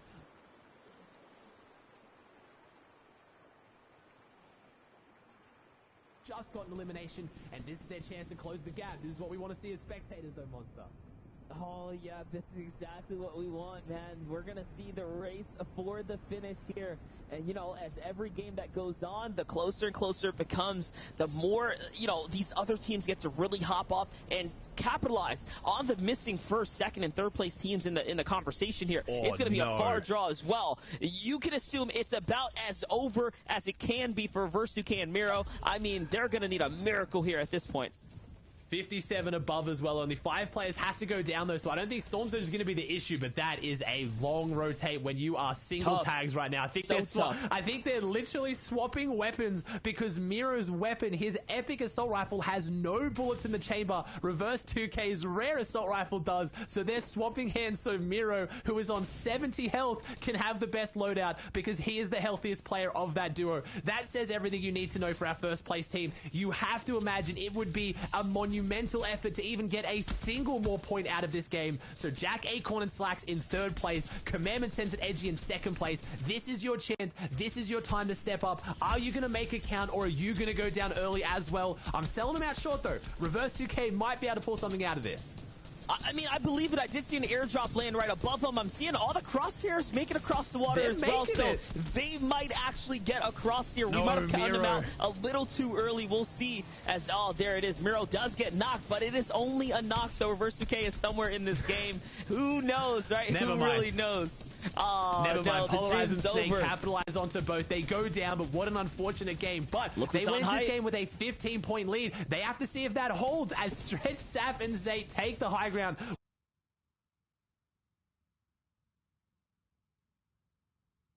Eyes in the sky, they've claimed this whole high ground, but as we've seen a lot in the qualifiers and the heats, have they invested too much too early? Can they hold it now as they currently have 6 eliminations on the board out of a contested Hydro Dam? This is an incredibly impressive performance here on day 2 from Zate's team. Even if they don't bring it back, they are fighting for pride, and honestly, props to them, they are playing phenomenal right now. Yeah, definitely. And look at this. They go triple metal, keeping it wide and strong here. And now, splitting up the material, they must have caught a great refresher. We don't see them with 6 eliminations every day coming into half and half. And now for the first full moving. So this is a dominant spot to be in. We've saw them throw this position before. It's always zone 7 that's the most interesting. But for them and the loot and how high they are, I think they're safe. Are they somehow going to go 2 wins in the first 3 games here on day 2 after having a struggling day 1? There might be a bit of a mess. Why? Oh, no. There it is. Zate goes down. Sap goes down. It's just Stretch. I asked, did they invest too much too soon? Apparently it didn't invest enough as Edgy takes down Jack in the feed monster. We have potentially the most important game on our hands of this weekend as first is down and second capitalizes onto third. All eyes on Commandment, Phase Censored, and NRG Edgy as Stretch is trying to go for the revive here. Unfortunate plays for Zate, Saf, and Stretch. I don't know if they're going to be able to bring this one back, but there are big teams in this trying to put up big points. Yeah, definitely. As Zate finally gets found out there, and man, talk about a position of wealth to be in there. They were so good, and it all slipped away, all off the backs of an unstable foundation, and that's why they get chopped out there, but it's okay. The fact that Saf was even able to get picked up keeps them in the running here. They can still fight for their top 10 spot as Clicks, Booga, Bizzle take advantage of the chaos, and now they have the high ground, and they're operating as a 2-man team as well. 700 damage above the Surge. They're looking comfortable. They have the heals to ride this one out as well, and they're looking to jump up into top 5 now too. And as a duo, this is going to be interesting. Can anyone kind of make a play for this high ground as a trio and try to take them off? But last time we saw them in this situation, someone came for high ground, Clicks over-invested in the builds. He's only got 25, so things are looking familiar, but Booga takes down Riversan, and they might be able to hold this. This is massive for the leaderboard. I still see Illest in this, so 4th place still up. I saw 5th place, DJ and Age is still in this as well. So everyone is in this, but where is Censored Edgy Commandment? There they are on the front side. That is your 2nd place team. Right now, the leaders of this lobby as Reverse 2K, Day, and Miro are out, and Clicks drops down and finds the refresh that they need for the material. They have a chance to jump back up. This is your 7th place team who's looking to try and get their 2nd victory out here of the weekend. They've done it once. Can they do it twice? Yeah, but Kanata's still going. Acorn is still going. They're still in this game. They're still picking up points. And although Clicks finds Avery, which is the 4th place team, he needs to stop the rest of these teams that are at the top of the standings. If they keep going, so does the gap. So does the battle for them to catch up. They've had, quite the comeback. This is the Booga. This is the Clicks and Bizzle that we have seen compete in the recent times. This is that dominant hold they've had over the competitive scene lately. But they have to continue to step it up here, and they're putting it up, though. Macwood and Kanata doing it as well. We've seen a lot of legendary 3v3s this weekend. We've seen big teams clash at the end. Who is it going to be? As Bucky, Macwood, Kanata all still alive. Centered, Edgy, Commandment all still alive. There are big names in this as full trios. Can Clicks and Booga hold on to this on the high ground? As right now, Macwood, Bucky, and Kanata are playing these mid-ground layers to perfection. There's Paper. They're running through anyone they can find, but the threats are below them. Our 2nd place team is down on the low ground as we know they play best, and we still have Clicks and Booga on the high ground. Big names in this lobby all trying to jockey for positions and trying to set themselves up for this victory. We still see Slacks in this as well, so many big names. Acorn is still there as well. Stretch collides. Saf is there, so they're still holding on. These are literally the biggest names in NAE East, and they've all come out to play in this game. And Staff, man, talk about a clutch right there from Stretch coming out and puts it up onto Aspect and Npen. Wins that exchange in the box there. Their 2nd height, they're still up top, which means they're trying to just ride their way out and find this top 3. Stretch does end up getting taken out there to Slacks. And now, here's that low ground fight we're looking for. This is where these guys play best, though. We've seen Commandment clutch it up over.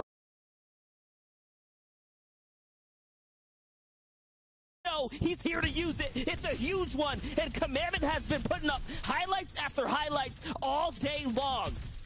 This is it. How many points can they rack up? They need this victory out right now. This is their chance.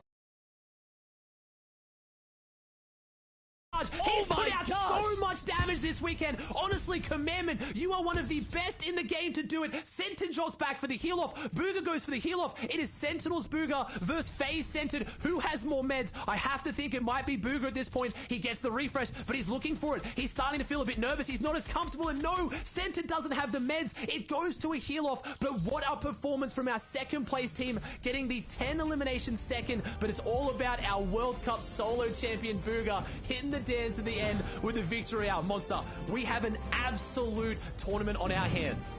Listen, we're going to have to radio in for some support here because Commandment, my friend, you for the team, like, he is hitting some of the most explosive shots in these endgame moments. He's not getting enough credit, I think, to the trio that he deserves. And again, just a phenomenal comeback story for Clicks, Booga, and Bizzle here. Reverse 2K, Day and Miro go down. We needed the 2nd place team to jump up, and they do it. But was it enough, Monster? Did they get enough points in that game? Listen, I hope so. I got the radio here. Zeke, where are you, my man? We're going to need some backup from the boys at the desk. Hook me up here. Tell me what you got, guys, please. Don't worry, POTUS. This is Zeke. I am en route right now. I'll have standings to you very shortly. Over. All right, this is us. That's right. We're the Secret Service of Fortnite. It's Reese, it's Vivid, it's Zeke. That's right, I'm all over the place. Guys, I mean, they called it out, right? Being able to have Booga show up with that incredible win, and this is off the back of them not having Bizzle, right? They had played as a... Yeah, these guys performed big victory round, but they've been kind of inconsistent all day, so why don't we actually have a look at kind of some of the things that they're doing when they perform very well? Yeah, so as we saw last game, they actually ended up getting 3rd, and something that I really wanted to point out here is that the position that they were in this last game, not the one that we just saw, but the one before that, so they're on the north side of this zone right here. The moving zone is about to pop. Now pay attention to where this moving zone goes. It goes right to the north. Now as I saw, this is the most...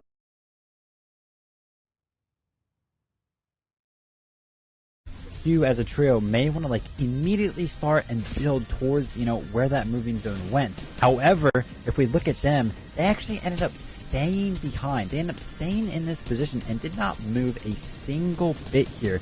And there's a decision that you can make. You can either stay or you can move. And they ended up staying. And what this allows them to do is allows them to allow every other trio that was, congested around them to basically build for them. And as we saw on the end of that clip right there, Bugha is breaking into the back of the tarp. And what that allows them to do is break into the back of that tarp, use that tarp for cover instead of using their own materials. So it allows them to play for a much later part of the game and secure that third place spot that we saw.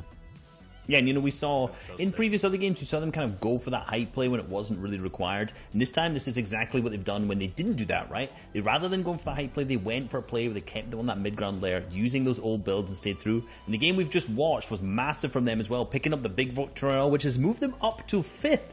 But the crown slot so far goes to Commandment, Scented, and Edgy. 246 points.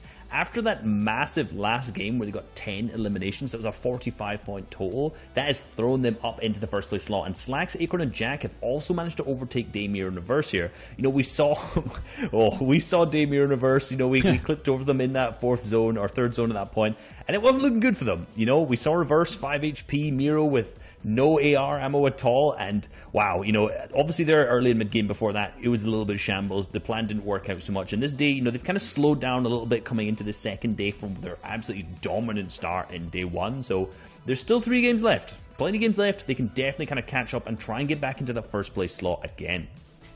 Yeah, 3 games left for the trios on the second page here. Bucky, Kanata, and Macwood at around 180 points.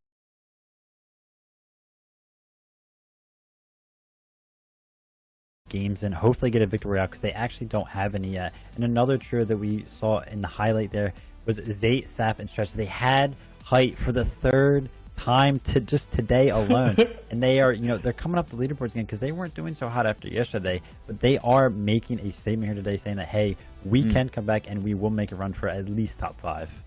Firstly, if one team's going to do it, it's going to be Zayt, Sap, and Stretch. Well, let's be real. They've managed to claim that height in 5th zone 3 games in a row, but this time they did it extremely comfortably. They had through the entire game, but particularly not in the early and mid game. And coming into today, after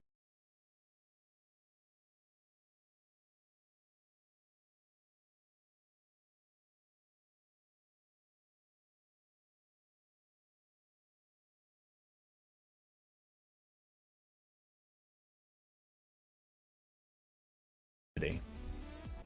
Yeah, and what teams need to pay attention for in these last 3 games here is that teams may get a little anxious to get more points. And what is very, very favorable for points is elims right now. So we might see a lot more aggression come out at the end of today. So this may result in some of these top placement heavy teams like Scented, Commandment, and Edgy getting into these sticky situations where they're forced into fights that they don't necessarily want to take. So they need to be prepared for something like that. I mean, that's what I want to hear. That's music to my ears because I want to see the crazy plays come out because now's the time to do it. Fortnite fam, as the action heats up, we gotta cool on down. We're going to a break. When we return, the final games here from the NAE East FNCS. We'll see you guys in just a bit.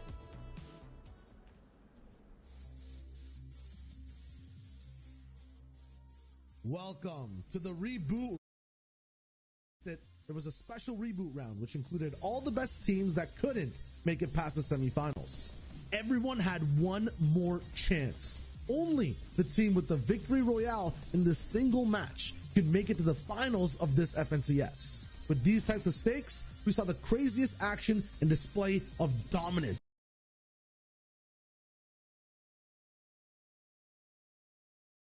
East and North America West.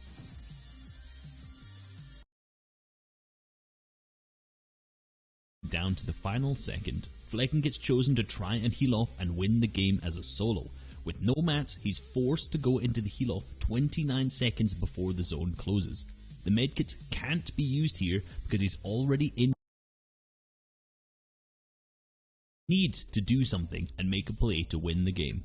Dropping to low ground, he finds the most crucial elimination, netting him 50 extra HP from Siphon, 2 floppers and cabbages, enough to make up the time difference and win him the reboot round.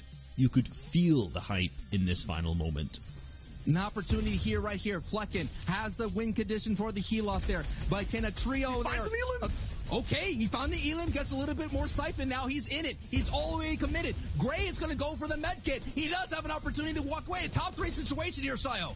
He's trying for it. Everyone now in helo mode. Gray's all the way up top looking for it. Flecken gets a big siphon as well. MXR is trying to delay anything, but it's head-to-head. Flecken versus Gray. He's got cabbages and floppers. Gray will have to drop down and find this elimination. Flecken with the flops. Pops one over. That's his last. Gray, 2 seconds. 1. It's over. And it's Flecken with positioning, aggression, and heals to win the European Reboot Rounds.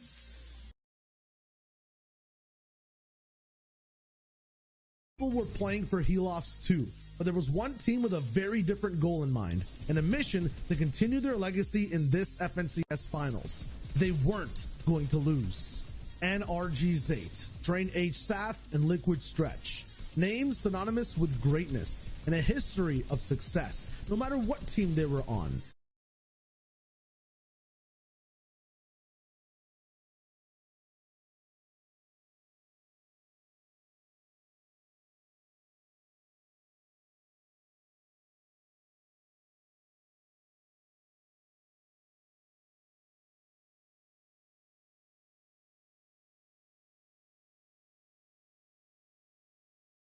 Zones, everyone on low ground ran out of mats way quicker. The likelihood of a heal off looked so low, and they didn't even have to touch the reserve of heals they had at all. They made their performance look absolutely flawless. This was one of the most legendary comebacks of one of the greatest teams to touch competitive Fortnite. Is in shambles. Mega's back in Storm. He finds more meds though. Ooh. He gets more splashes. He gets more floppers. Is this enough? He can pull off the double med kit. They RPGs them. They take down Dubs, but they don't take down Mega. He's deep in Storm. Stretch is setting up. He's looking. He's got the meds, but he's also got the eyes in the sky. Who has more meds? Stretch or Mega? Mega went out deep. He went in early. He's pushing back in. He knows he doesn't have it. He can't get the med kit off. That's it. As long as Stretch heals this, Zate, Saf, and Stretch will be going through to the grand final. Wow. Stretch holds on to his history. NA West, a region where you can expect the unexpected. Coming into this reboot round, it was a pure wildcard match. Each team had an equal chance of clinching that victory royale and qualifying for the finals. The way Jeffers, Union, and Dardis clutched up had the heal-off meta involved with a little bit of spice. Dropping Holly Hedges, there was a ton of heals to be found. 6 chug splashes along with more from a loot llama, with some additional seasoning of 6 peppers to speed up their luck and position on the map. In the final duel in NA West, it was time for an upset. It looked like solo FNCS champion Vert and his trio, who was slated to come back and win the reboot round, had it all in the bag. Jeffers' trio had other plans. They made a crucial play in disrupting the heal-off, and the rest is history. Chug Splash is there. Does he have enough to put pressure from high ground, though? He's got to keep Chug Splashing, got to keep throwing, got to keep going for it. No! There's a player on the other side. Is he going to go down? He got knocked! It's Vert. Vert's in the zone. It's Vert versus Jeffers. Vert has to find Jeffers up on the high ground, but Jeffers has the peppers. He's popping a pepper. Chug Splash is going through. The medkit won't matter. Vert has to go find him, and Jeffers says, "Toodaloo, I will see you in the finals. You'll be watching. I'll be playing, baby." How far will these teams go? Will the addition of aggressive fighters, historic legends, or a team that gets one more chance at fame change the story of the FNCS Finals? We've made it past the reboot. Now it's time to play out the rest of the game. Keep your seatbelts on, Fortnite fam. We'll see you at the finals. Beep, beep.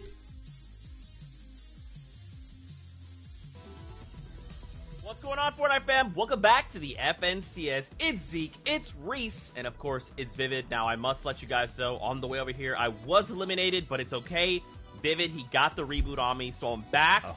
No problem. We're good. We're ready to get back into the action. We only have 3 games left before we crown the FNCS Trios champion from Chapter 2, Season 5. So grab your spots on the battle bus, because we are about to go into game number 4. This is it, Fortnite fam. Let's send it over to our casters. We've got Aussie Antics. We've got Monster D-Face. We've got our game. Over to you. Zeke, if Vivid isn't there to pick you up, Ozzy will be, because, you know, one of them two are going to be going head-to-head here soon. But let's get back into the action. We're here for Game 10. We had an explosive finish from Clicks, Bugga, and Bizzle, Ozzy. And after that short break, I mean, we got to catch back up. Let's get back into these. We got to catch back up because we've just seen how quickly this leaderboard can shake up. Yes, we now see Commandment Sense and Edgy having a lead over the rest of the lobby. It's not as severe as what it was before. We're looking at about 21 points on second, but they're now 30 points on third, which is Day, Miro, and Reverse. So again, we're just showing how quick this narrative can change. If one of these teams goes down early before any of the placement points, like Reverse 2K's team did, instantly it shifts because, man, Commandment Sense and Edgy right now, the consistency today is unreal. 14 eliminations second place, 5 eliminations 7th place, and a 10 elimination second place sees them up in first place. But can they hold it? And they do get a decent South first zone. Yeah, not only that, just to keep true to the story for Commandment, Face Senta, and NRG's Edgy is the fact that they are doing it from that low ground. And the one victory they picked up was from a phenomenal clutch off of the hands and back of Commandment's charge shotgun. Like, his charge shotgun gameplay is crazy. Yes, he's just a running highlight reel. We're going to hop in with Zypha, Nut, and Twexido, having a rough day today here so far, only accruing up 4 points after the first 3 games. This is a fight that means a lot for this trio. We were talking about how they had such a great start yesterday, and now today just a rough day too here. They're going up against COD, Genesis here, Voyu, and Pandusto.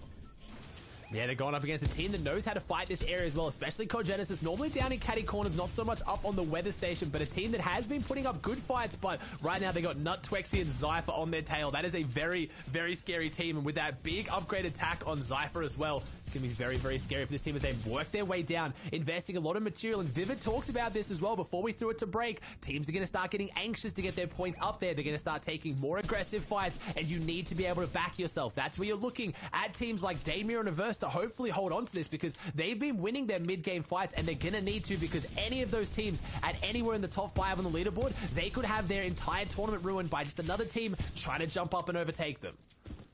Yeah, definitely. You don't want to have squads come up, overtake your hard-earned fights, but, you know, it's off the backs of how good you can play. At the end of the day, there's no one to, you know, put the blame on other than yourself and your gameplay. Stretch is going to find Predator in the feed there, which means the Hydra Dam contestation is still going on. And you know what? Big shout outs to Zate, Sap, and Stretch, who managed to pick themselves up to 9th place. I know we've been gassing up how Clicks and Bugga and Bizzle have rocketed their way up to the top, but it goes without saying that so are other trios here. They're still putting up big fights. There's still so much on the line. This day 2 means a lot, and it means a lot for this trio as well, as Nut and Twexy do end up wrapping things up here. So the console FNCS champion still in the playbook here.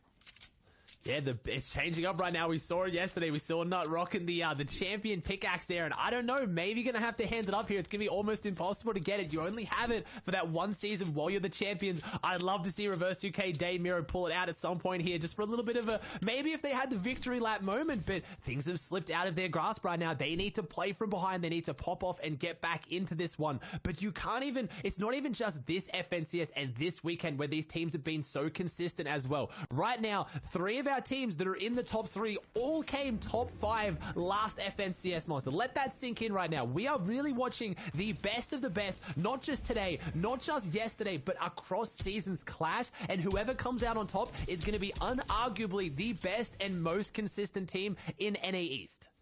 These are the best trios, yeah, definitely, over the last year or so. And still here putting up those big numbers. And like I said, I keep bringing up these FNCS invitationals from the solos track that we had, because it's the same names that were there that have found themselves just great trios, or have just, you know, had the time to prove to everyone else that they can do it as individuals, and how they perform as a team. And we're talking about what the difference is between solos and team-based games. There's a lot less randomness, right? When we get to these trio-based game modes, you have so much more maps, eyes on the field, right? Skill coming together. That's what raises the entire tide.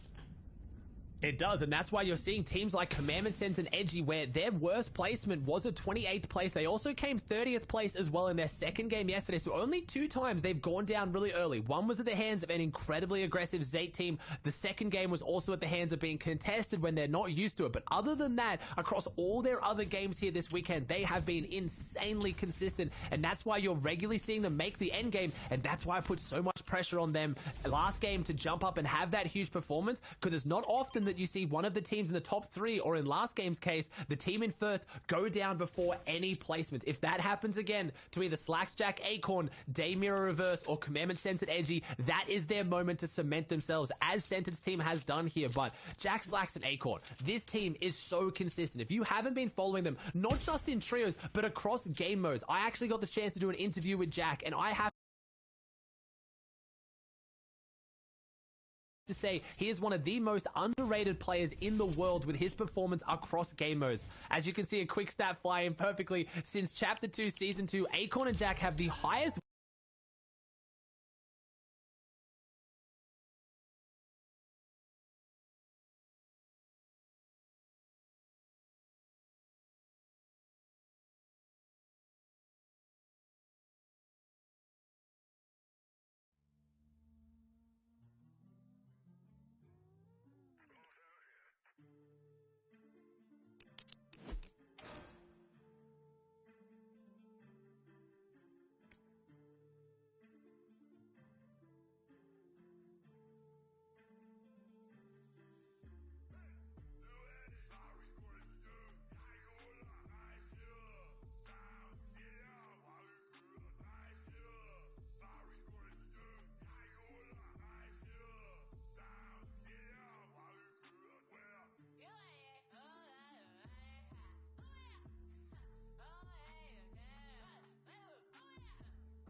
Flow, the crow.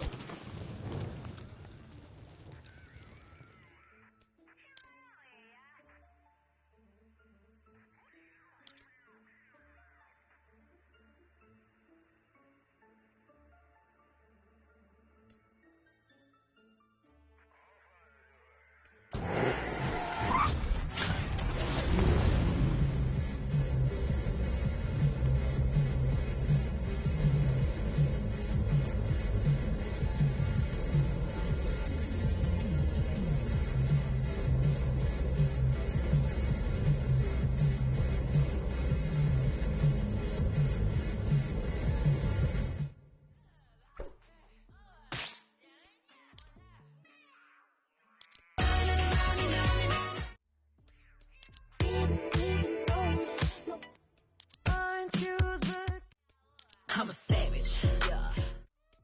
Brand new Lamborghini, a cop car. I needed some with some bop in it. Let's go. Fly her across the country. I finished the show and I.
But, you know, there's always that bit of rivalry, right? You don't want to have your old teammates outperform you, so there is going to be a lot of love lost here potentially if they run into each other, especially being that close on the leaderboard.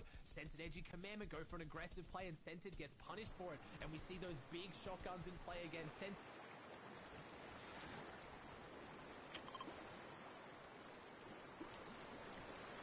Most often, looks like they opted to maybe upgrade more of the player shotguns, because, I mean,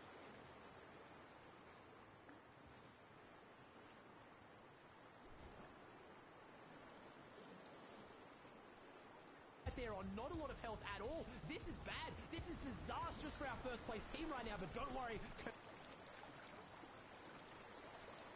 Duking it out with Mars on 33.2 is below the surge, which explains why they played that so aggressively. Do they pick up Scented? This is... They do. They find Mars just in time, and Edgy does manage to save his teammate, and now Commandment is...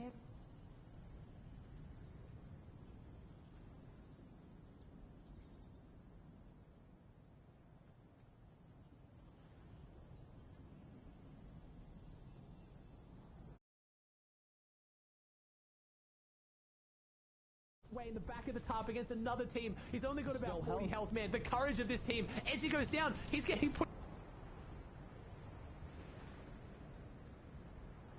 down. They love to play down here, but not in these circumstances. They are weakened, they are wounded, but can they hold on? The minis and the bigs are getting dropped. They're still in it with a chance, but that was so close to seeing first place go down early yet again. That was a nail-biter indeed, but they managed to bounce back. They managed to stay in the game. Commandment's got all the heals that he needs here. He's got the med kit. They have the big pots. They just have to yet.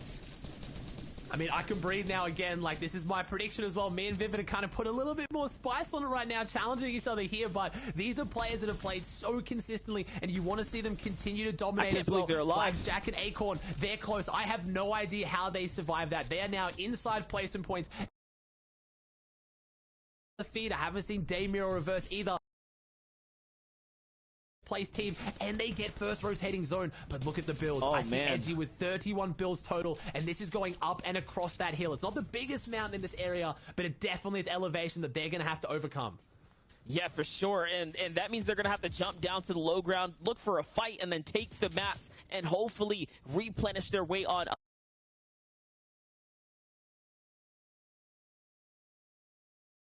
to the top, which gives them a very, very small window to actually do that. The execution here is going to be a close one as we look to the high ground. Clicks, Bizzle, and Booga managed to maintain and hold it again. When you saw the fly-through stat before, they're effectively averaging as many points as a victory royale coming into these rounds here. One of the biggest stride comebacks that we have seen any trio do, and way to do it here. Way to do it now. FNCS Day 2 Finals, when you need to put up these numbers, but there's still these 3 big games to go in front of them. It's 12 games of Fortnite and the weekends today, and right now it's only on round number 10, so they've done great so far, Aussie, but it's not completely over yet. It's not just on them as well. Currently in this game, of the 17 teams alive, now 16, 14 of them are in the top 17. This is insane. All the teams, this is one of the most stacked games you are ever going to see in an FNCS Finals. Not just NAEs, but in the world, as Clicks is going up right now. You talked about it. A victory hour worth of points on average from their most previous games. They need to continue that going, and they're in the position to do so. They're on the high ground. They have the loadout. They have maybe enough materials, but everyone is scrambling here. All these players are going to be running shambles as Commandment is down to 12 builds on top as Commandment takes over the task. And look at this. This man can tarp like this. He makes decisions like this on elevation changes, and we've seen how lethal his shotgun aim can be. This is why they're in first, but this is going to be one of... Look at this zone. It is thinning out. I see Daymir and Reverse still in it. Commandment sends it. Edgy still in it. I see DGen, Acorn Jack Slacks, Booga Clicks Bizzle. This is so stacked, monster. Everyone here is fighting for more prize, top 3s, and of course that Axe of Champions. Every single battle now holds so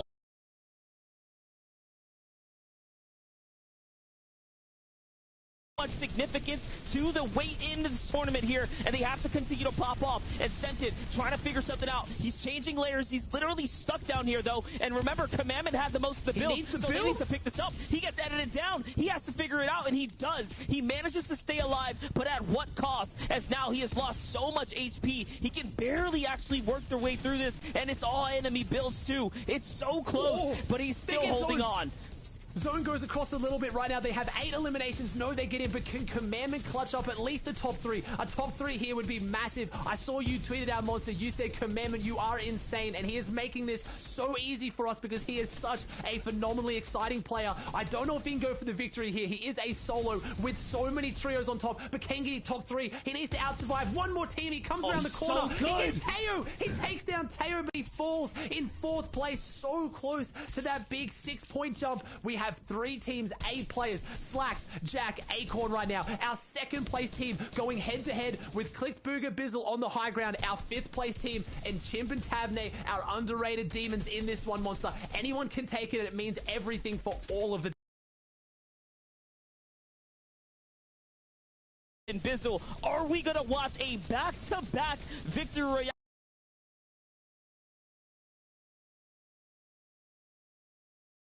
And Bizzle going back-to-back on the biggest stages and showing that they are here to come back and continue.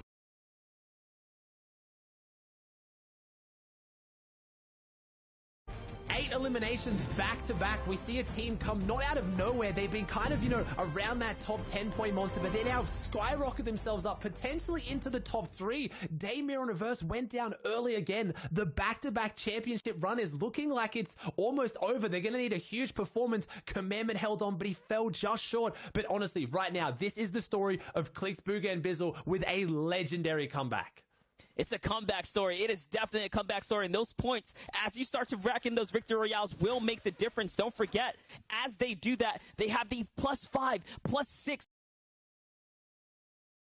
Enough. We're going to toss over to Des. Give me what you got, guys. Hey, baby, don't call it a comeback. Hey, listen. This game was pretty fun for me specifically because I'm hanging out with Reese and Vivid in the bag, and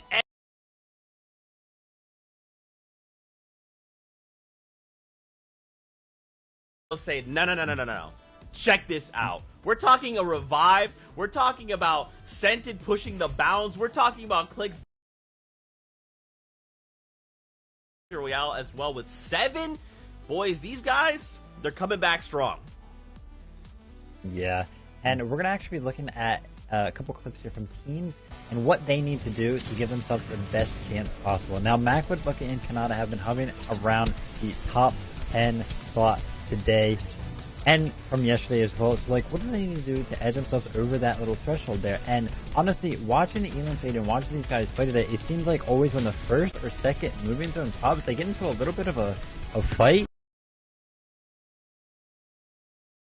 Them always seems to go down. Now, what's good about it though is that they follow it up.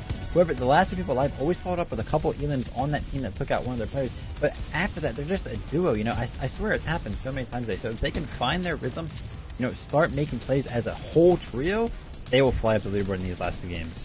Yeah, we've talked about that, how players are needing to stick together, their placement over and over again. And you know what? A team that's been doing that very, very well is Booga, Clicks, and Bizzle. These guys have just been performing. The whole point of this is we want to talk about the teams and what do they need to do if they need to get into that top 3 slot. But to be honest, Clicks, Booga, and Bizzle have already made those adjustments, right? They're already performing over and over again. They just need to be consistent with what they're doing. Yeah, they have definitely turned around. Their first 4 games on day 1, they did not place better than 12th place, and now they're picking up back-to-back victory royales towards the end of day 2 here. They have definitely found their rhythm. They are making plays. They are taking people off fight, and they are just dominating from the high ground.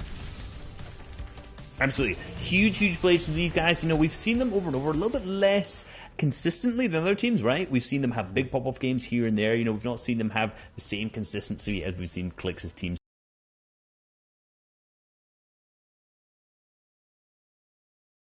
Been going crazy today, so hopefully all these teams are going to need to continue what they're doing but get those big games. There's only 2 left. Now that the trio's firing on all cylinders, right? They've had these 2 games back to back. Vivid, I gotta ask myself, could they do this? If they could just keep doing this, right? If they can find that space where they could just be in the exact same position, they could potentially continue this streak. But right now, you know, Command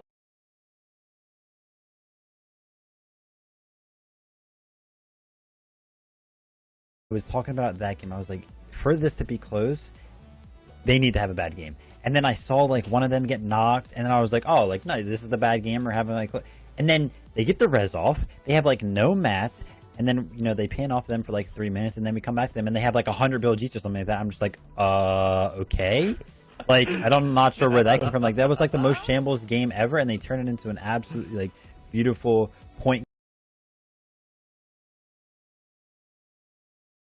Be soaring up to the 4th place slot here, trailing by 50 points. I tell you what, they win these last 2 games. They do the back to back to back to back. They might have a chance. I mean, based on their performance today, it's possible, but let's be real, at the same time, like, Commandment's team is just being so consistent, even in the worst situations. Like you said, you know, we came back to them, they had nothing. They were just empty. They had nothing left at this point. A couple builds, they had some heals. They had a really bad zone in terms of just like sheer elevation for them as well, because remember, this was this really awkward hilly zone which was kind of going along the water at the same time, and you know, for a low ground team, they definitely benefit a lot more on those flat zones on the ground. And somehow, you know, the camera panned away, it came back, they had a wiped entire trio, and they were just completely chilling. So it seems like whatever situation you put Commandment Sentinel and Edgy in, they're still just gaining points regardless. They are just that consistent. So, you know, if we want to see Clix, Booga, and Bizzle take the first slot in particular,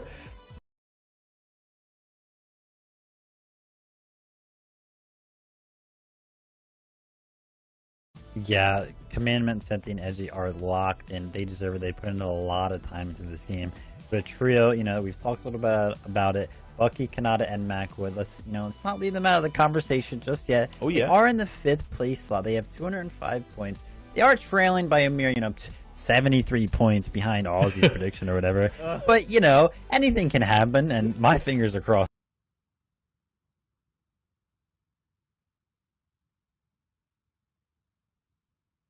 Ozzy, I know you're a legend.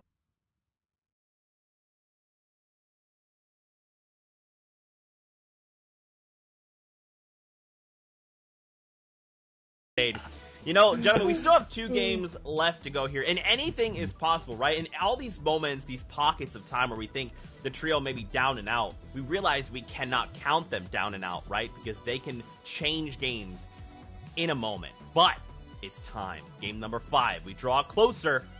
Let's get ready, Fortnite fam. Here we go. Into our second last game of the day. I'll put my reputation on the line of Commandment, Sense, and Edgy. There's no one I trust more to bring this home. They are playing phenomenal. Reese, I want to hear you get a little bit louder, mate. You did side with me as well. You've been a bit quiet here, Monster. I mean, we have a phenomenal tournament on our hands, though. It is so close at the top. Hey, listen, it's a tough situation for Reese, all right? He's sitting in the...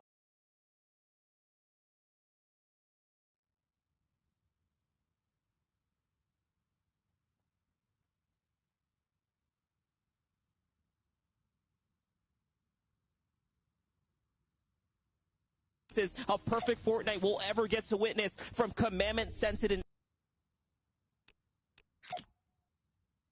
Let's also not forget that there is such a real potential here for Day, Miro, Reverse UK, or Slacks, Acorn, and Jack to just outperform everyone and play exceptional Fortnite now in the last 2 rounds.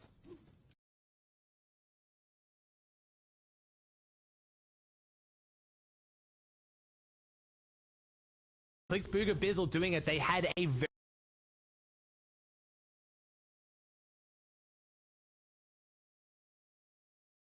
the last 6 games, and that was the stat before they just picked up.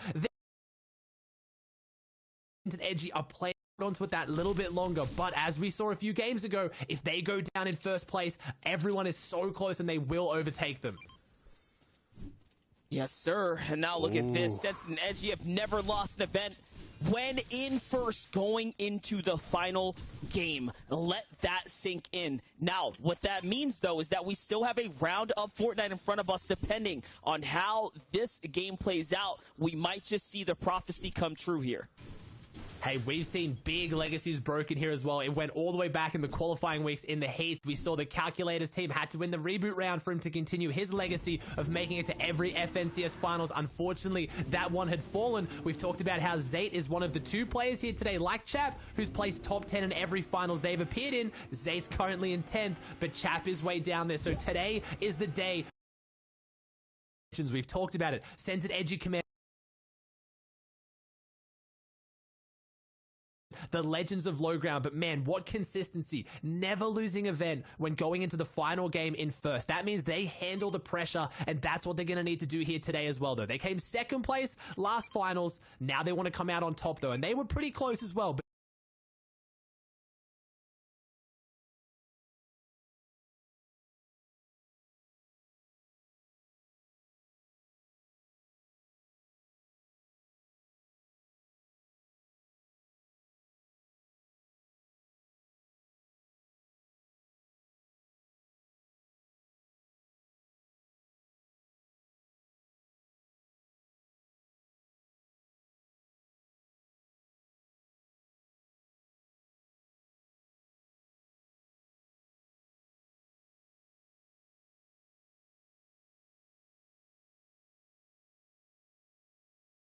And when you look at the top 3 right now on the leaderboard, they are 3 teams that all came top 5 last finals and stayed together. So the big names are sticking together and they're performing.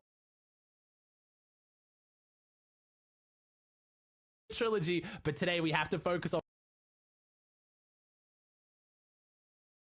Jack and Slacks, though, that's their draw spot. That's their story. Now, for another team that's up on that big pedestal here, second place, somehow they have let first place slip out of their fingertips, and it's been a claw back.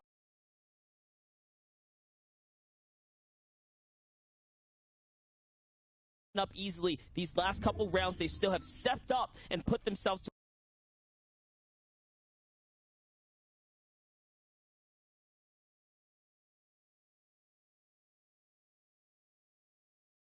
53 overall. Pretty much neck and neck with our Slurpee Swamps team of Slacks, Acorn, and Jock.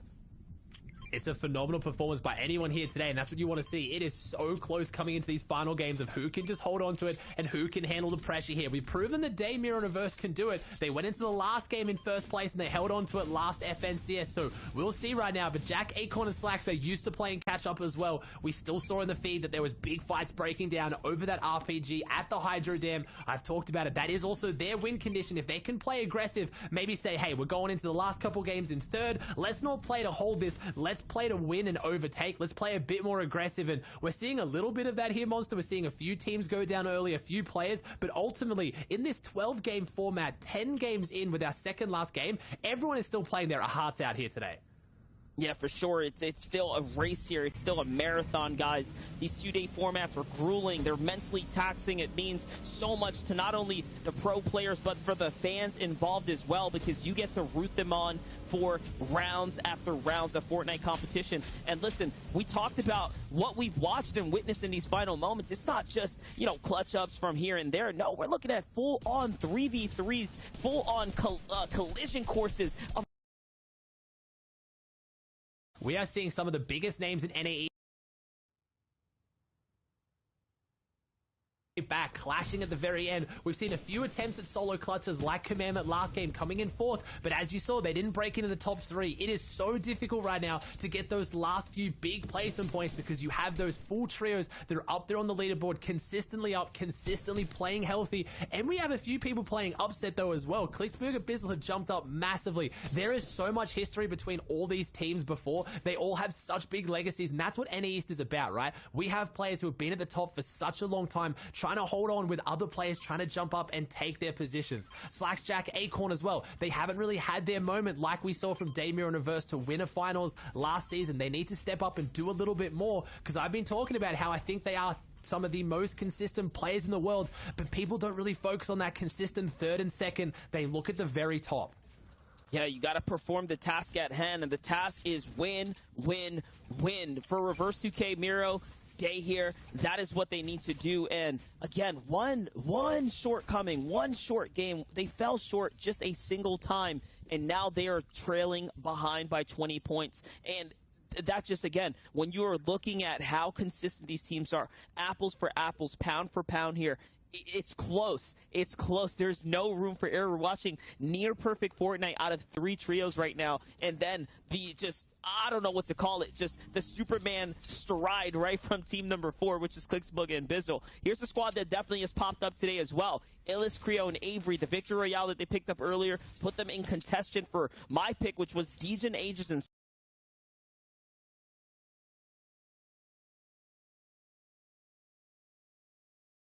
for the last 2 rounds, in order for these other people to come back up, I'm really thinking that someone has to land on first place, second or third, or give them some kind of clash in the mid game here. Give them a run for their money. Yeah, because they are playing out very stacked. In the last few games, you'll tend to see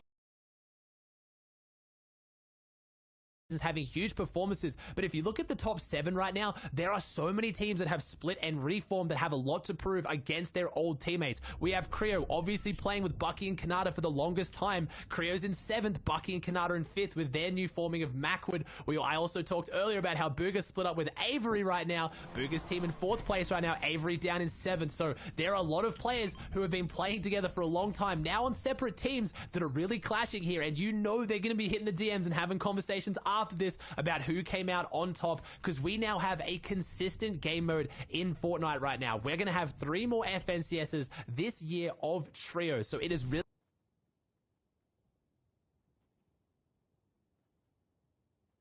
play with a duo next season. Are you going to be able to bring it back in solos? No, you need to continue being the best of the best at trios, as Commandment Center Edgy make a really wide rotate here. Remember, they're dropping out of Misty Meadows and they're dropping it over here more towards Dirty Docks, so very deliberate rotate from these guys to bring them onto a less congested side, but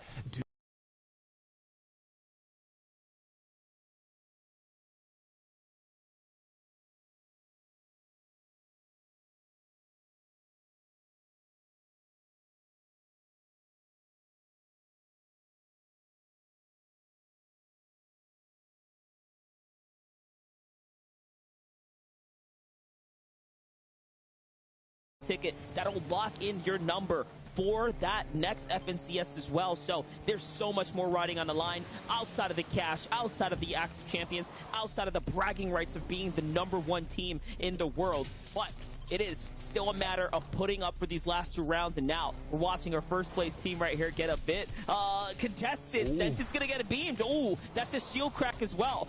Uh-oh.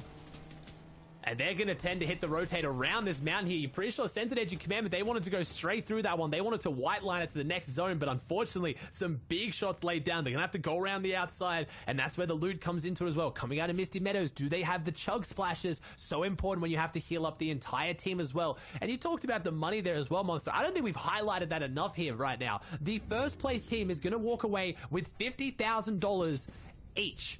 Each player is going to get $50,000. Second place, $35,000. So that extra 1 place on the leaderboard gets you $15,000 each. We have the lion's share of over $500,000 going up for Lion here today. And then we have obviously EU this morning giving away over $1 million, Monster. Like, this is truly life-changing amounts of money.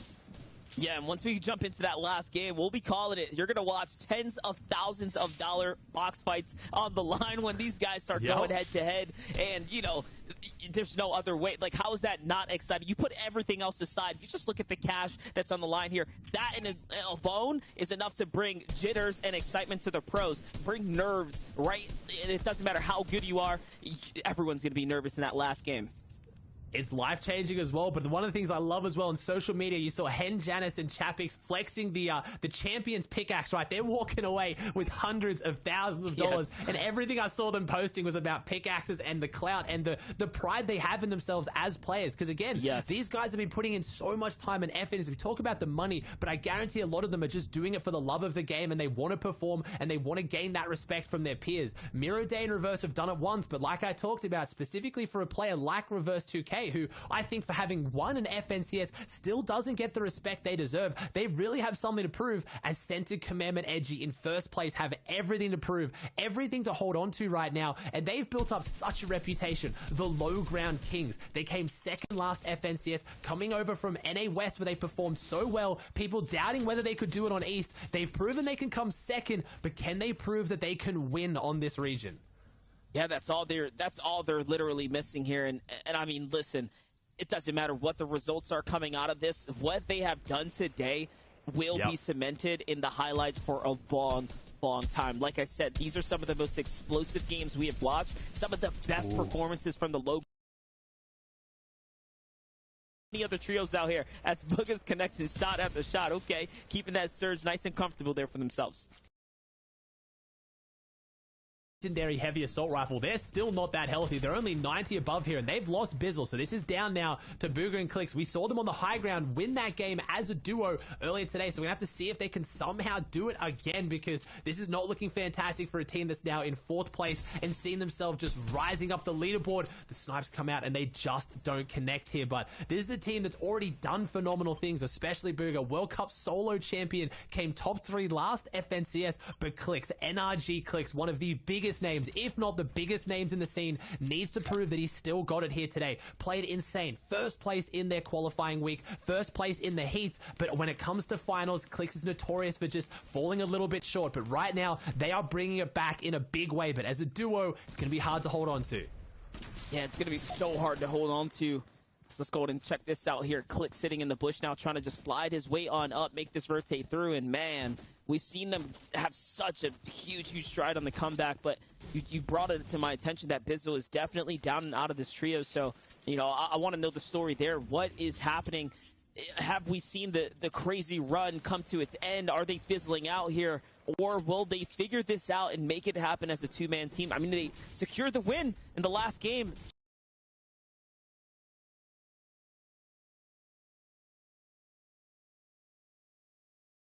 Like that too, so you know anything can happen here. Is possible, and they're in the zone right now. I'm just worried about their surge, but we dipped below it. I think this is the first time this weekend, or at least today, because again, even in these 12-game formats, at the end of the day, we talked about it earlier with Jack Acorn Slacks, right? Playing 3 tournaments back-to-back, having the mental fortitude to withstand that. Even 6 games on the biggest stage, it becomes taxing, and I think this is the first time we haven't seen an active Storm Surge on the 70-player zone. So right now, it looks like players are going down a little bit earlier. We've already had 8 teams exit the field here today, so it's a decent spot to be a duo. There's more center zone. There was no active surge on 70, but I have to wonder if it's going to be there for 50, because as a duo, finding your tags is so much harder, but you do have the potential of Clicks and Booga. They have some of the best accuracy in the game, as Jack Acorn Slacks, a team that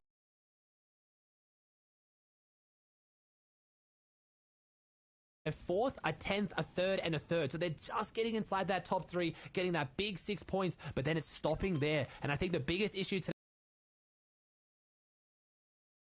last game. That's not a lot for the teams in the top 3. They're really putting up big eliminations. Yeah, I'm looking at the elim numbers, and you know what? Coming into this, our 2nd place of Day, Miro, and Reverse UK, they had more average elims before, so they are definitely trailing behind. You can tell that things are becoming tougher and tougher as teams are starting to really hunker down here, and, you know,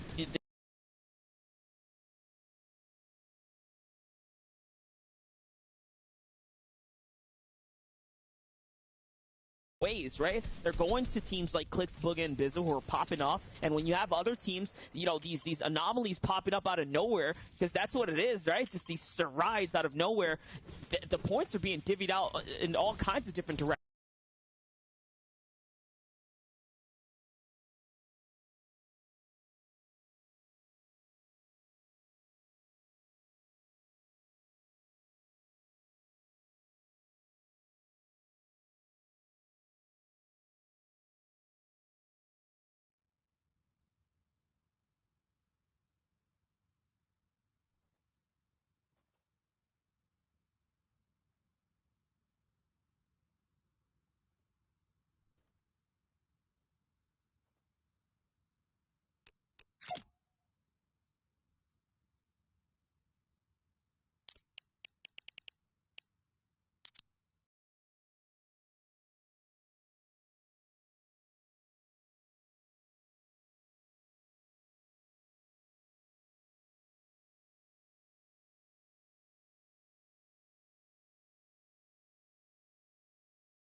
This is Agent Jones requesting access to restricted file 8. 8752. This is Agent Jones requesting access to restricted file 8752. Oh, really? No time to stabilize reality, but plenty of time to revoke my credentials. This is Agent Jones requesting access to all materials related to the 7. Oh, great! Okay, if you're not going to give me what I need, I'm just going to have to take it.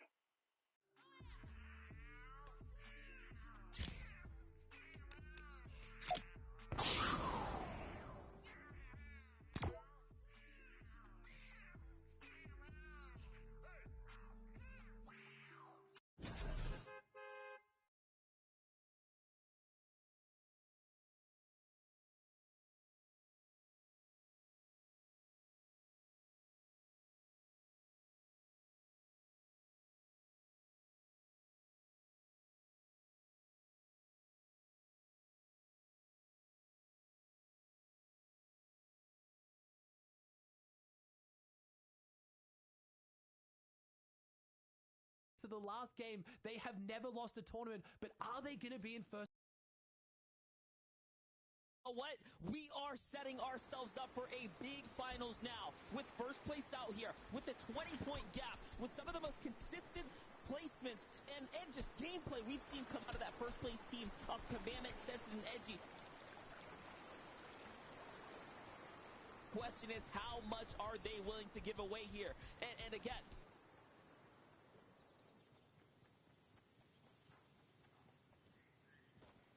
make this last game count, to make this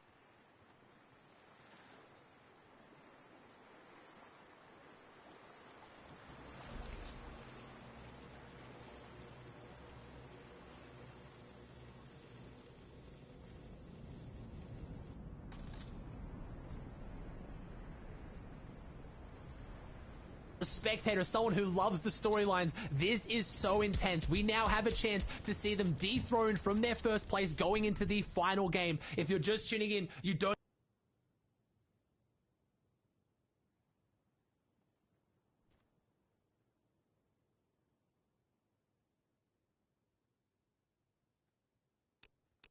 here if they get that victory out.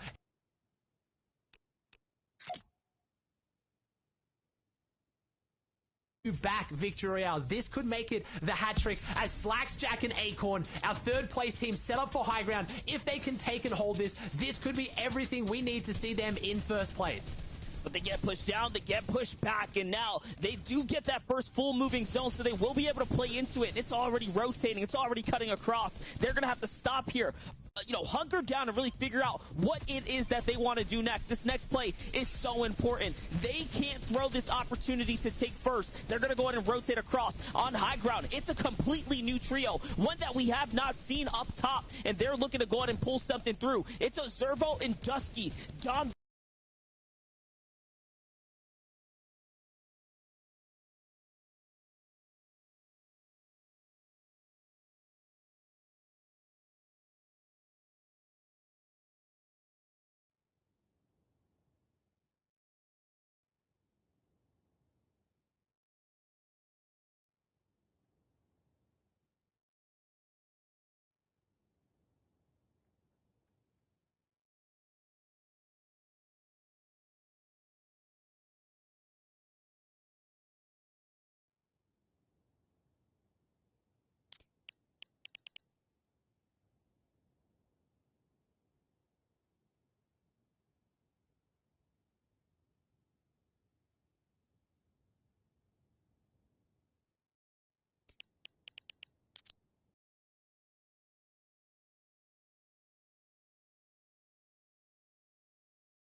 20th place right now, so we know who this means more for. Dom has the heal off. Unless he's messed up this med kit, you have to imagine that he is going to win this game.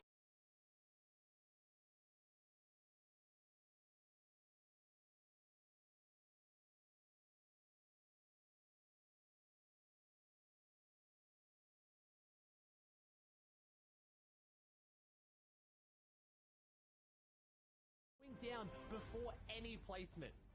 That's just it, exactly. Reverse 2K, Miro and Day were not there. Slacks, Acorn, and Jock will rise up. Clicks will definitely rise up a 7th place finish. But Macwood, Bucky, and Kanata, them two. We know what top threes can bring to the table here. They just did that. That's 25 points right now. Don't know how many eliminations they had. It could be enough to skyrocket them up.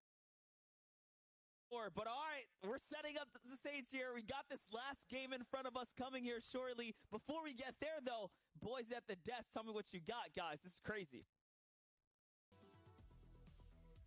Absolutely. It is insane here coming into this final game of NA East. I gotta give props to Dusky's trio for finding the victory out. I'm so happy to see them. They had the heals. They had it all lined up. They had the insurance on the high ground. But... Reese, we're getting ready to head into this last game, okay? And we'll take a look at the standings in just a second, okay? First, you guys have set this up for us. You guys have a few things that you want to talk about before we jump into this last game. So I'm going to kick it over to you. Walk us through it. Okay, we're going into the final game of NA East. Right now, the top 3 still have all to play for when it comes to that first place slot before we check the leaderboards. However, honestly, I think after watching that last game, it's no longer 3 people at the top. But before this game started, in 3rd place we had Acorn, Slacks, and Jack. And these guys were absolutely popping off, right? They've been so consistent all game. The last 2 games they played, not including the last one, was 2 third places. So they're consistently getting into that top 3 where the big placement is. And really, you know, their average elimination's 5.9, so performing very, very well as a team overall. And like, this is what we know. These guys were huge in their heat, having a 279 points total, which was incredible, right? The most on any heat on any region. And we thought, are they going to be able to continue that? So far, their performance definitely has shown that they have the potential to take that first place slot.